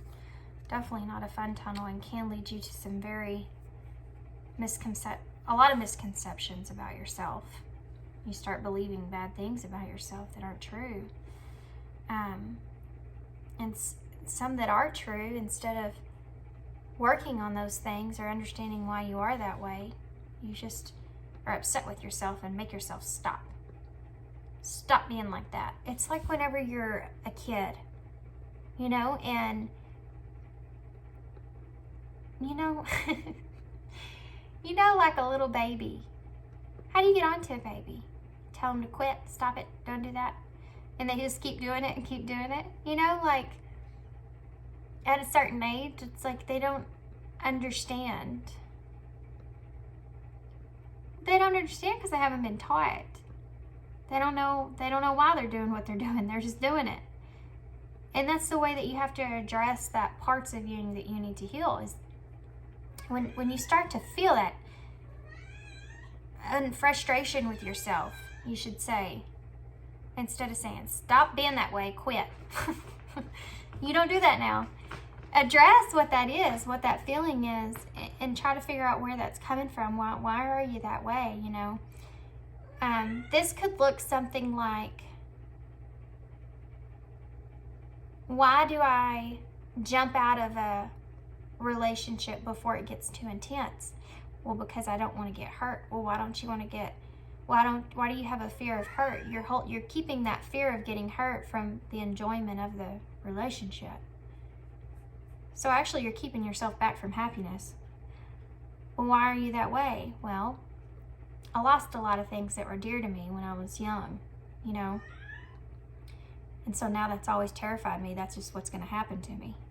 You know, those kind of things. You go back and you think about A, B, C, and D. How did you get to this point? And then you break it back down. You don't tell yourself to just stop. I gotta let this door open. Go ahead. I'm not going in there. You go in there. Silly cat. Okay.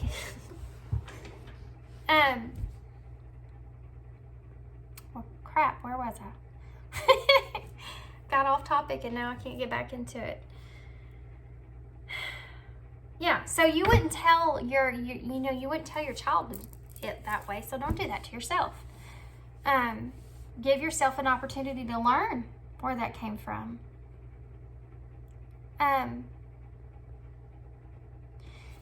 This right here, the sage, the flirt, the explorer, and the gambler, is wanting me to say that I feel like this connection was sort of a gamble. I feel like this connection with sage here, you know, sage is what we clear our space out with. I feel like this connection started on a really good note. I feel like that the two of you came together rather quickly, and it was like you know, it's a number 43 here added together is 7, and the 7th house is a relationships. You know, it's that Libra energy that we talked about up here. I feel like there was some kind of close relationship that maybe that this kind of came from, or where it started. There was some other kind of close, this could be a really close friendship that you felt, but it was like the two of you were in a space to where you could really feel open and communicate with one another. Someone new, someone different brought new ideas to the table. You felt really at home, open.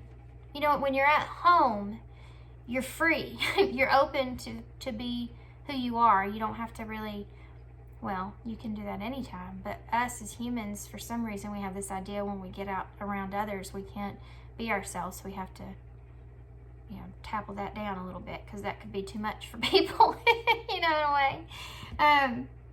But at home, we're just are who we are, you know, with our families, our close ones, the ones that we feel so safe and comfortable with. And that's the energy that this connection started at, okay? Then the flirt happened. Then the flirt came along. Look this, guys. I went to the store the other day, antique store, and I walk out of there with one 2020 coffee mug. Anyway, sorry. Strange. So the flirt happened. The two of you started to feel the sexual part of that, you know. The eighth house is, again, Scorpio energy. Strangely enough, you know, the synchronicities and the numbers are crazy, but the houses themselves, and this might be why I wanted to bring this up, but you have the 2 8s here, the Scorpio energy here, as far as the flirt goes, which is not surprising. That's definitely like Scorpio energy. That sexuality is there.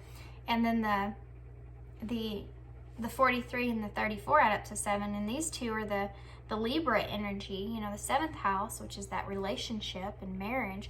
I feel like what this is trying to tell me here is that the Bobcat spirit is more in a place of, you know, feeling that passionate part in this connection in an obsessive kind of way. It's that devil energy, guys. It's wanting to kind of feel that with someone that you feel the sage with. What does that feel like? You know what I mean? What does that feel like? That feeling of, I feel this intensity, or I feel this openness, this wholesome connection with this person. What would it feel like intimately? It's so Scorpio desire, you know? What would it feel like intimately? Where would that go? So the flirt happened in this connection. And the hummingbird fell right into it. The hummingbird fell right into it because the hummingbird, 7th house, Libra energy, is about close relationships. So even though there might have been some scarcity there, there was still some mystery there that they wanted to explore. I feel like this hummingbird spirit could possibly have some Scorpio in their chart as well. And I feel like this bobcat spirit brought that out in this hummingbird spirit. And I also feel like there may be some Pluto interaction here between the two of you, because that is Scorpio. You know, that is that intensity, that pull. Okay.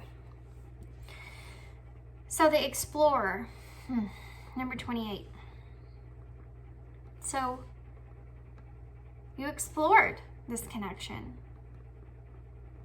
You went through this connection in a quick way. You went through this connection in a way of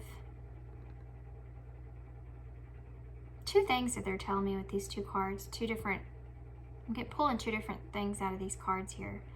One thing that they're wanting to say here with the explorer and the gambler is that you went into this exploration stage in this connection where you really wanted to understand each other better.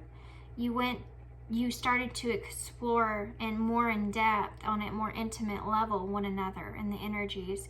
It's like when you're starting to really get into like the, I don't know, you know, that 6-month stage when you're in a connection with somebody and you start to really get more in depth about understanding that person and who they are. That's this here that I'm feeling. And then you went from that to the gambler. Somebody made a bold choice here. Somebody made a really bold choice here of expression, I feel. And they gambled their own self in that sense because they didn't know how the future was going to play out with them doing that, but they kind of did it anyways. The other thing they're telling me with these two cards here is the explorer is the phase that I feel like you've been in about understanding this connection. Why is this connection so intense? Where does it come from? Exploring all the aspects of that and understanding that mentally. And the hummingbird spirit is in a energy of coming free from that understanding, from that exploration. And this gambler is just like this badger spirit because all these yellow flowers that are on here, which kind of remind me of the sun. You know, that sunflower and that following the light, following success, following the happiness here.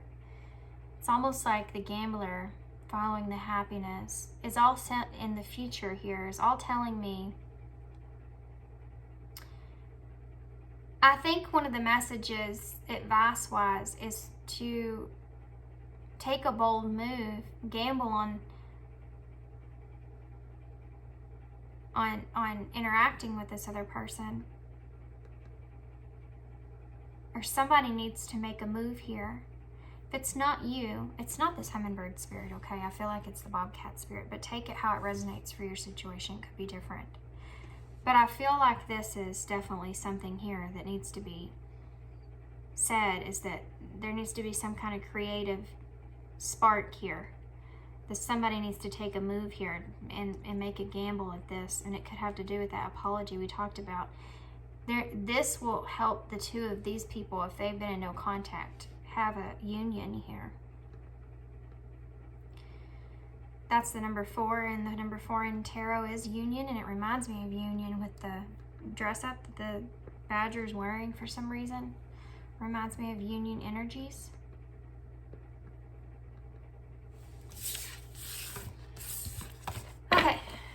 So let's get tarot. Finally. I'm going to leave all these out though. There's no telling how long this reading's going to be, guys. One wasn't, was pretty normal, but 2 was long, over an hour at least. And you guys has probably been over an hour, so. Long readings.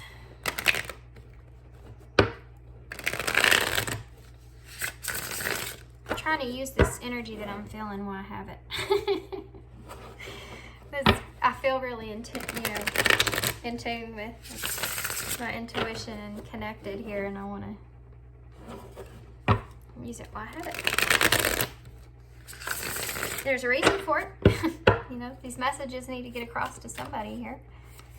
Also, I feel the need to get this reading out pretty quick too, so that kind of makes me feel the same ways. These messages needed to be coming through at this moment. Y'all might be both in the right energies for to have some kind of reconnection here. If you're apart, which I feel like I do feel that energy in a way. It might not be for everybody. I am feeling it in a way. Okay, what is it, Spirit? What else do you want to tell me about this connection? I have the King of Pentacles in reverse. What else do you want to tell me? We have the Two of Cups in reverse. That's a disconnection. So, okay, they were wanting to verify that. Yeah, I am feeling like there's disconnect here. What else do you want to tell me? The Queen of Wands in reverse.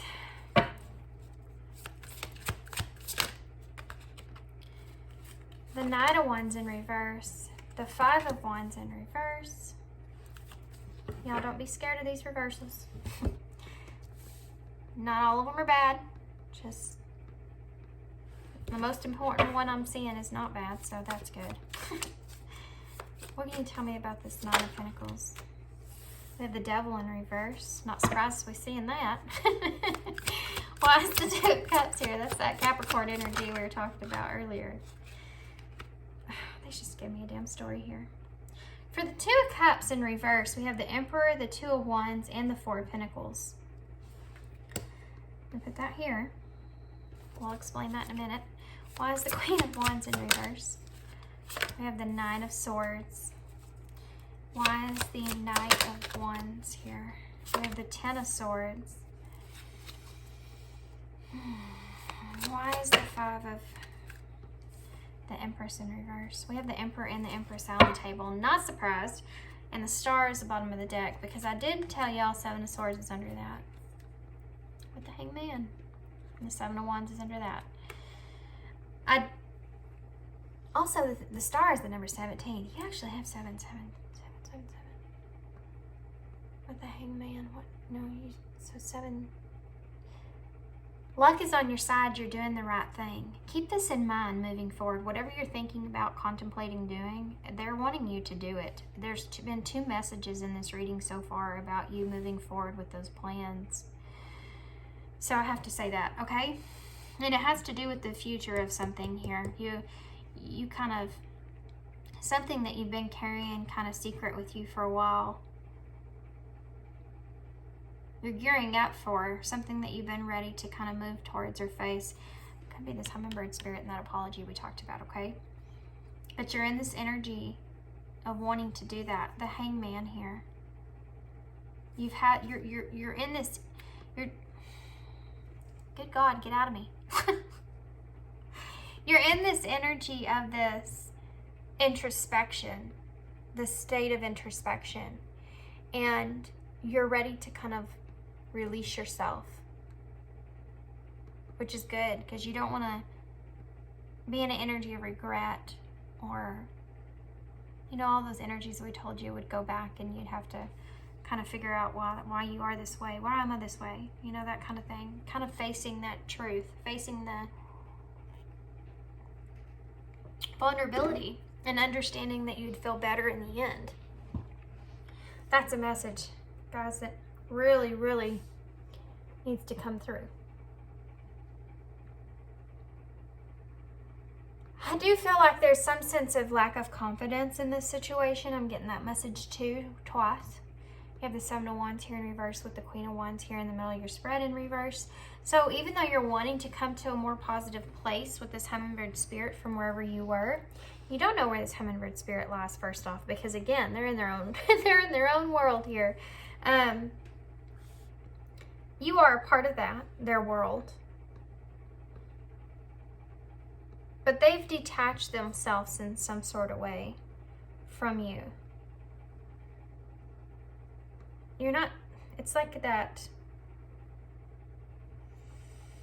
I've said this a lot lately, and maybe it's just the energies that are in the air, but it's like that not feeling safe in a situation to get yourself out of it. It's the way that this hummingbird's figuring, because they're being here in the now. They're trying to live in happiness and feeling all that. They don't want to, unless something comes up and they're meant to deal with that, they're not going to just sit in a sad spot, you know, not with themselves. They've kind of grown past that within themselves. So you don't know where this hummingbird spirit lies, and that you lack a little confidence moving towards them because of that, okay? The King of Pentacles here in reverse with the Devil in reverse is saying that you don't know if you have everything that you need. And guys, this spread's coming through in advice, by the way. You don't know if you have everything that you need in order to release all the negativity in your life. You struggle with that. You go back and forth with that about trying to be positive, but then seeing your reality is a struggle of where you are compared to where you want to be. You know, that going back and forth energy. And when it comes to this connection, you don't feel as if you have everything it takes to be able to be the Emperor here, to be able to be the King of Pentacles here, to be able to come into this connection with someone like the Empress and feel worthy of that.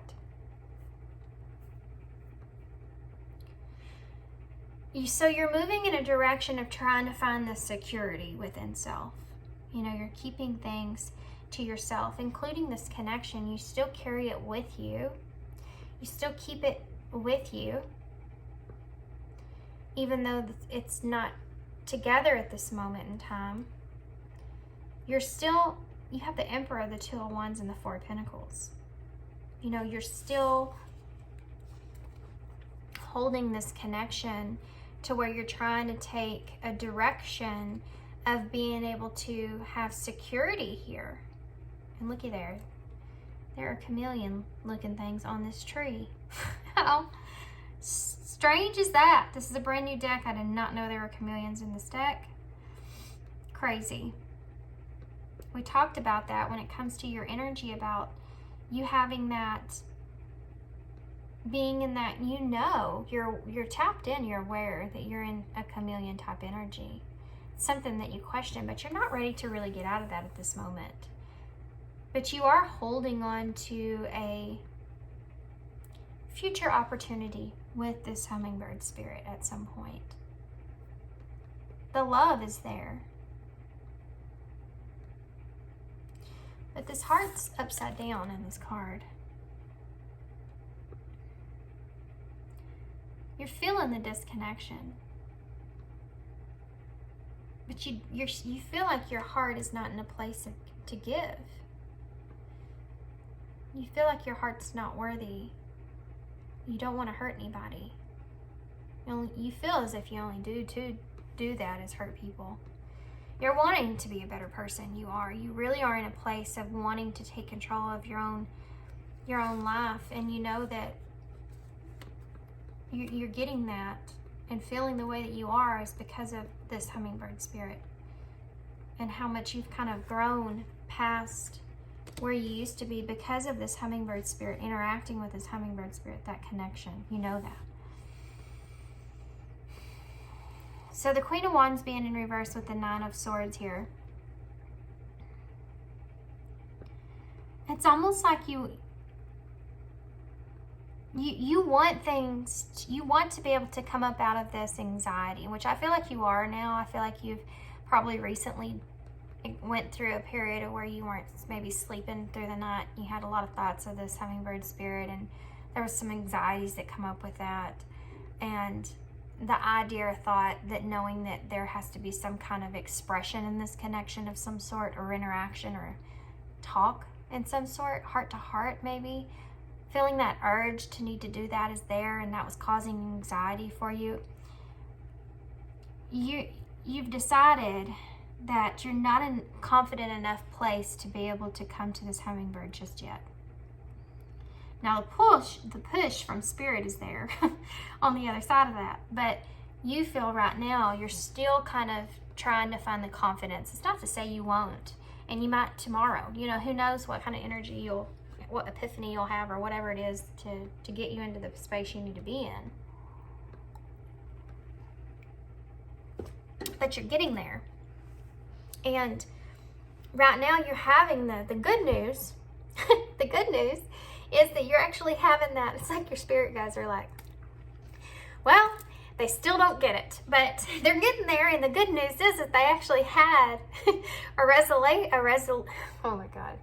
They actually had a realization that all they lack now is the confidence of moving in forward. They have the understanding of what they need to do, where they're at, what mistakes they made, how they can fix these things. Everything else goes into play. But, at least they got that far. Now they just have to work on their confidence. That energy is there. And it's in the middle of your spread. So it's like an energy you just came into, right? And you're aware of that. I got to work on my confidence now before I move forward. I have to make sure that I have this down. It's almost like when you play an instrument, right? And you practice and practice, and you have to build that confidence in yourself that you know the music before you get on stage and actually play. You don't want to make a fool of yourself. That's the energy you're in currently, okay? So you know you're going to do it. It's just the build up. So you have the Knight of Wands in reverse with the Ten of Swords here. There's two cards here, separation and painful ending. The Knight of Wands, when it comes up in reverse, I don't know why I'm laughing, guys. I'm going to be completely honest with you. It's a reckless energy. It's a scattered energy. But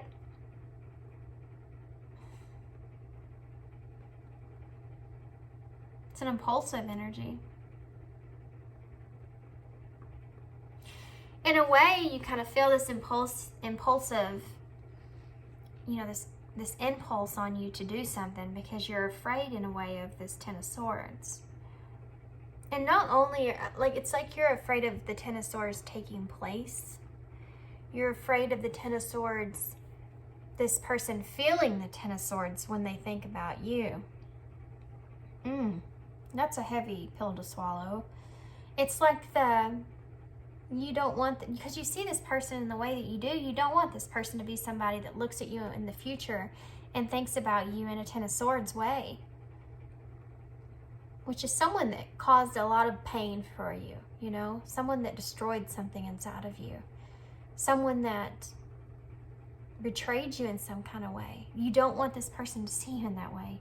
And so impulsively, you feel this impulse that you need to come in and you need to have some kind of apology here, which is what comes into these two cards here. The Empress, which I feel like is the hummingbird spirit. So the way you're looking at the hummingbird spirit, this Empress energy, you're showing yourself up here as the Emperor here, which is, again, that deep connection. We have divine masculine and feminine energies out on the table.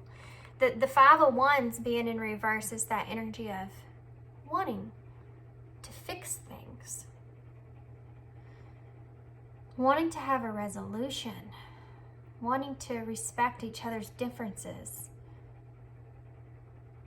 Having that tension that you've been building up over what if and how it's going to happen, and fighting for yourself and everything else that you've experienced.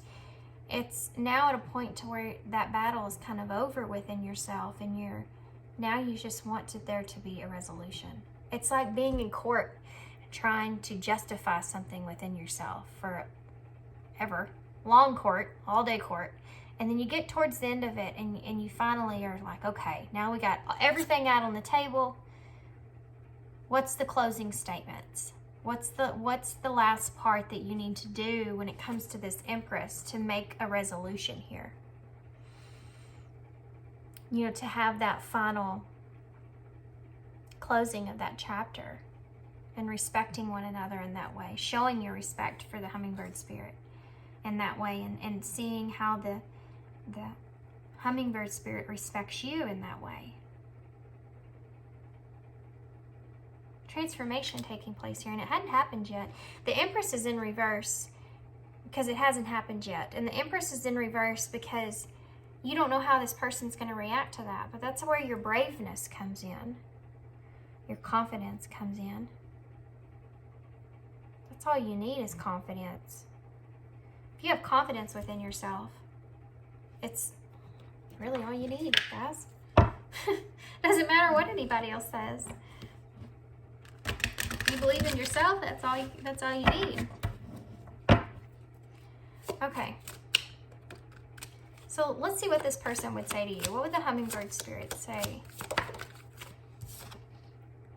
In that moment, I didn't care. You remember when we talked about that gambler and how somebody made a gamble here in this connection? This hummingbird spirit could have been, like I said, the one that kind of opened themselves up vulnerably or emotionally in this connection, took a gamble there that they knew might change things, but did it anyways. It's in that moment they didn't care. This is a shadow card because it's something they go back and think about, because it's something that weighs heavy on them of, what if I didn't do that? How would it have worked out? They question that sometimes. I still think that they ultimately come to the goal of, it is what it is and it happened for a reason. But it's something they do question. It's a shadow part of themselves. I hid who I really am from you. This is another part. I feel like this person still kind of keeps their self hidden from you in a way, and that comes from if they feel like they got hurt in this connection. You know, they don't feel that sage energy that was in the beginning of this connection like they used to. They have this feeling of not really understanding you or knowing you from the impression that you kind of put out there. Guys, and this could be your person. And actually, some of these cards are kind of making me feel, and this happened in pile 2 too, more like the bobcat spirit would be saying, and it could be just mirrored. You know, we did see that, all those mirroring numbers there in the beginning, which was just like pile 2, which may be actually connected in some way. It happens. So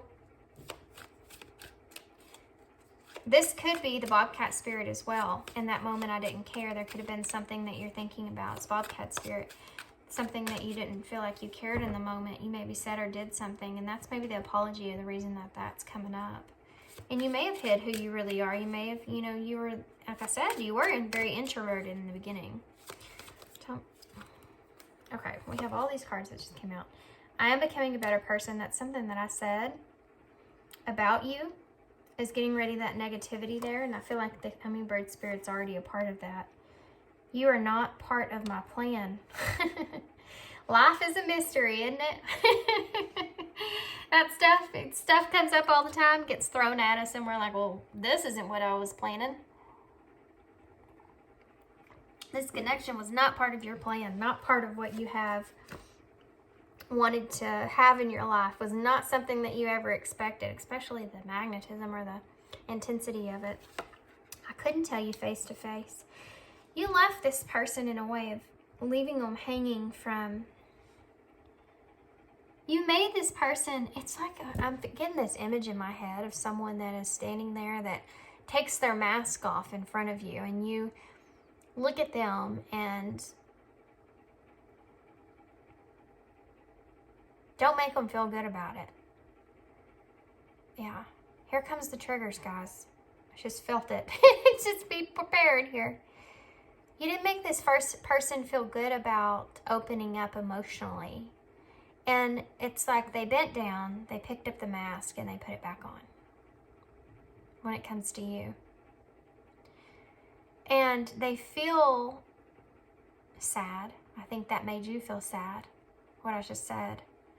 Because it's a truth that I think that it's hard for you to acknowledge because you don't want to hurt anybody.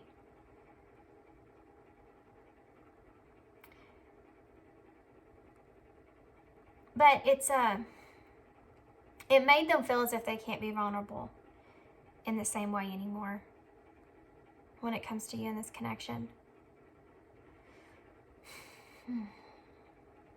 Because they don't understand kind of who you are from who they thought you were, in a way. Okay, if that makes sense. And guys, this could be your person's energy. Keep that in mind. It's time for me to heal now. I do think that you are trying to. I think that's why the trigger thing keeps popping up. Trying to figure out how to heal. You realize that there's some negative things in there within you, deep in there, that you would like to be able to resolve and to not be that way anymore. Well, that came out. Sometimes I stay awake thinking about you, right on top of that Nine of Swords, which is the same energy. Yeah, this hummingbird spirit's in that too. They all mirror that definitely in one another. Mirror a lot of these things in one another.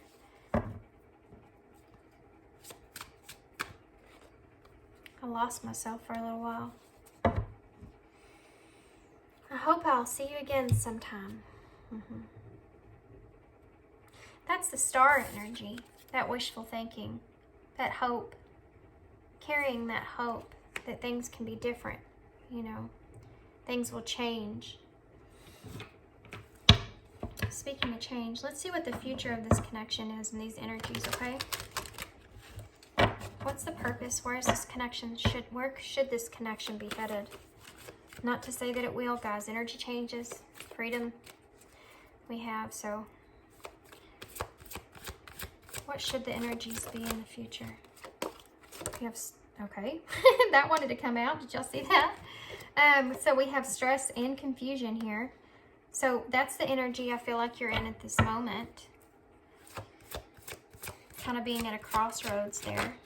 Express, exactly. That needs to take place, a heart-to-heart conversation. It's a time to have a heart-to-heart conversation. I said that. Hope. All is not lost. A positive, favorable outcome is still possible. It is. That's something else that kind of keeps showing up here. Balance. Something is not equal, give and take. Focus on balancing yourself first. And happiness. This connection is going to get to a better spot. It's just you have to both go through some understandings right now. We also have friends at the bottom of the deck, which I do feel like this is an energy that you both will come into. Regrets is underneath that. And obsessive thoughts about, you know, look at that. Reconnecting with this person. Reconciliation with this person. But you need to release the control and overcome these challenges to be able to have that and quit just obsessing about the regrets and actually do something about the regrets. Have that reunion there. You know, this is like the Three of Cups here. I kind of want to see what... Oh, God. Wanted to use those. Guess we'll use these. I want to see what more advice we can pull from this real quick. What? Do you have any more advice for pile 3? Past life connection. There you go. Any more advice for pile 3? Here's 3. Any more advice for pile 3? Deception. Yep. False illusion, sacred mentality. I'm sorry. Falling into bad habits. Don't overanalyze those regrets too much and then not express, okay, is what they're saying here. You have a bunch of cards. Make a sacrifice for yourself because it's reward. It will play out and it will be rewardful in the end. Fear. Don't let fear hold you back. It's only a deception. It's only deceitful. Expecting the worst. Wasting time on negative thoughts. Absolutely. Absolutely. Don't waste time on negative thoughts. I feel like you let fear hold you back in a lot of different ways. What other advice do you have for Paul? 3. Boundaries. Know when to put up and let down those walls. Know when it's safe for someone. That's one of the things, and have success in that. Success is coming to you. It's a time to shine. I feel like you will have success here if you can overcome deceiving yourself, letting fears get in the way of things, and knowing when you can let down your own boundaries with someone. I feel like this person is one of those people in your life that you felt like you could kind of let down your boundaries, but you didn't fully. You still kept them up in a certain sense because you didn't know if you could trust this person. Now, let me tell you about trust for a second, because I feel like this is important, okay? How do you trust somebody when you don't trust anybody? Well, you can't. You can't. You have to be so comfortable with yourself and know yourself so much that you know you can't fully trust someone completely because it's not you. You just learn to take chances on trusting someone. And you have to accept I can enjoy the way that I feel in this moment in time, or I can have anxiety over this person hurting me. Which would you rather experience for yourself? The enjoyment of a connection, or kind of enjoying the connection but really worried and fearful that this person's going to betray me in the future? That's how you get through trusting someone. You know, there's a certain feeling that you feel, and there are people we just don't trust, and that's okay too. You know, you listen to your intuition on that. But for the people that you do feel like this connection here, you felt like this person deserves your trust, and you felt good around them, you felt vulnerable around them, that you could open up to them. Until you learn when you can let down your walls, and what moments you can let down those walls,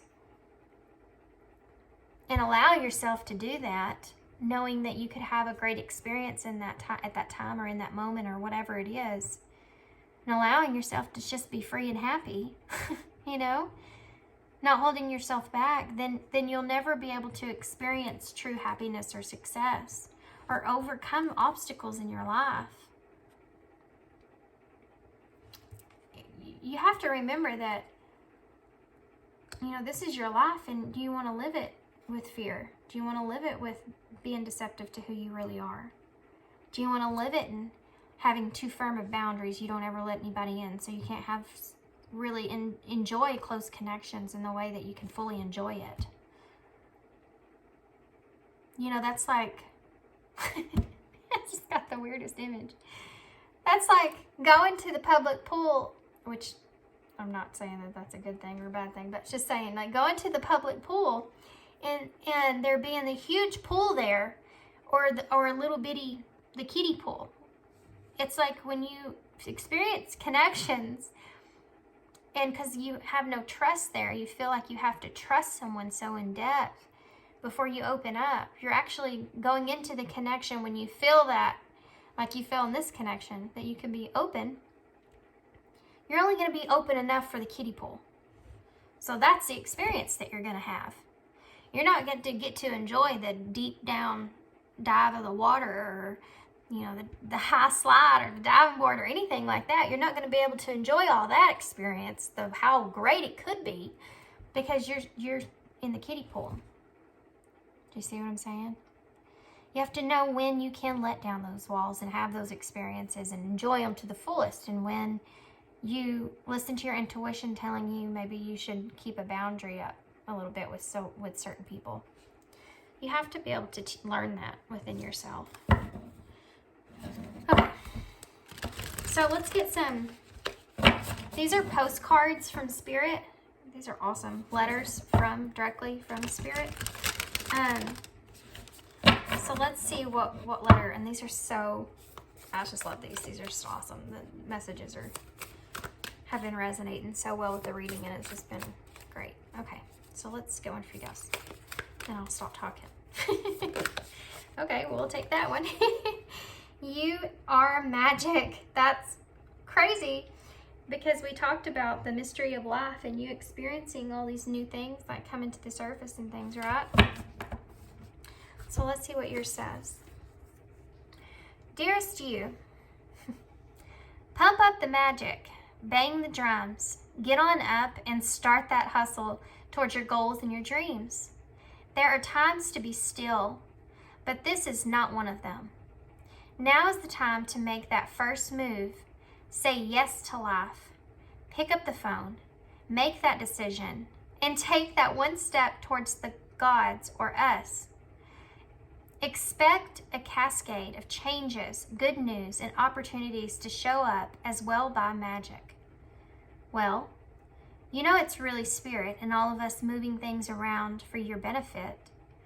The point is that we are saying go for it. Take positive action. Wow. Towards your dreams. Even if the outcome isn't an exact fit for your agenda, it will all be orchestrated by spirit and arrive in divine appropriate timing. Don't you just love how it all works? We love you so, so much. I love it. I love these cards, guys. I'm telling you, they just fit with the readings like so well. You know, your overall energy at the bottom of the deck was success and overcoming obstacles. But you have to pay attention. You have to pay attention. You have to look out for the red flags, and you have soulmate underneath that. Yeah, they want me to stop. Okay. But I feel like this connection has is going to help you reach this point of success in some sort of way. And that's success also in becoming a better person in who you are. And I think that you're tapping in and are becoming aware to that. There's also a lot of information in this card about taking that first move. And it even actually says, pick up the phone, make that decision, take that step towards, the positive changes, which we talked about. You have that 7, that 6, that blah, blah, blah. You have that 9 of Swords in reverse, which is about making a positive change. You have that 5 of Wands there in reverse, which is about having that reconciliation, having that resolution in a situation. And this is all with those 2 messages that came out before. Stepping up to the plate. You have to make that choice. Okay, so let me get some charms really quick. I think y'all's was the longest reading. I'm not sure because I had to stop, so I don't know what time it was. Okay, so if you stuck around for this whole reading, that's amazing. Thanks. Trying to just move these around a little bit, even though I still feel like I don't get enough in a way. Oh, y'all got the 2, guys. The 2. Y'all got it, the number of partnerships. Number 2. Okay. It's about decisions, guys. It's about decisions. The number 2 is about making decisions, finding the balance, partnerships, all that stuff. And this is where you're sitting in this energy right now. Focus on what brings you joy. Focus on what brings you joy. Look here, Joy. We also have TD, another T, OQEV,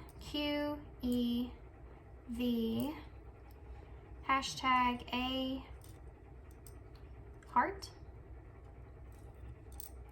A again, and another A. 3 A's. That's a lot of A's.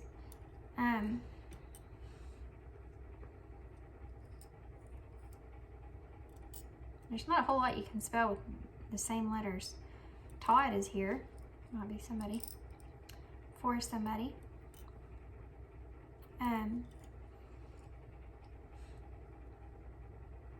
What else?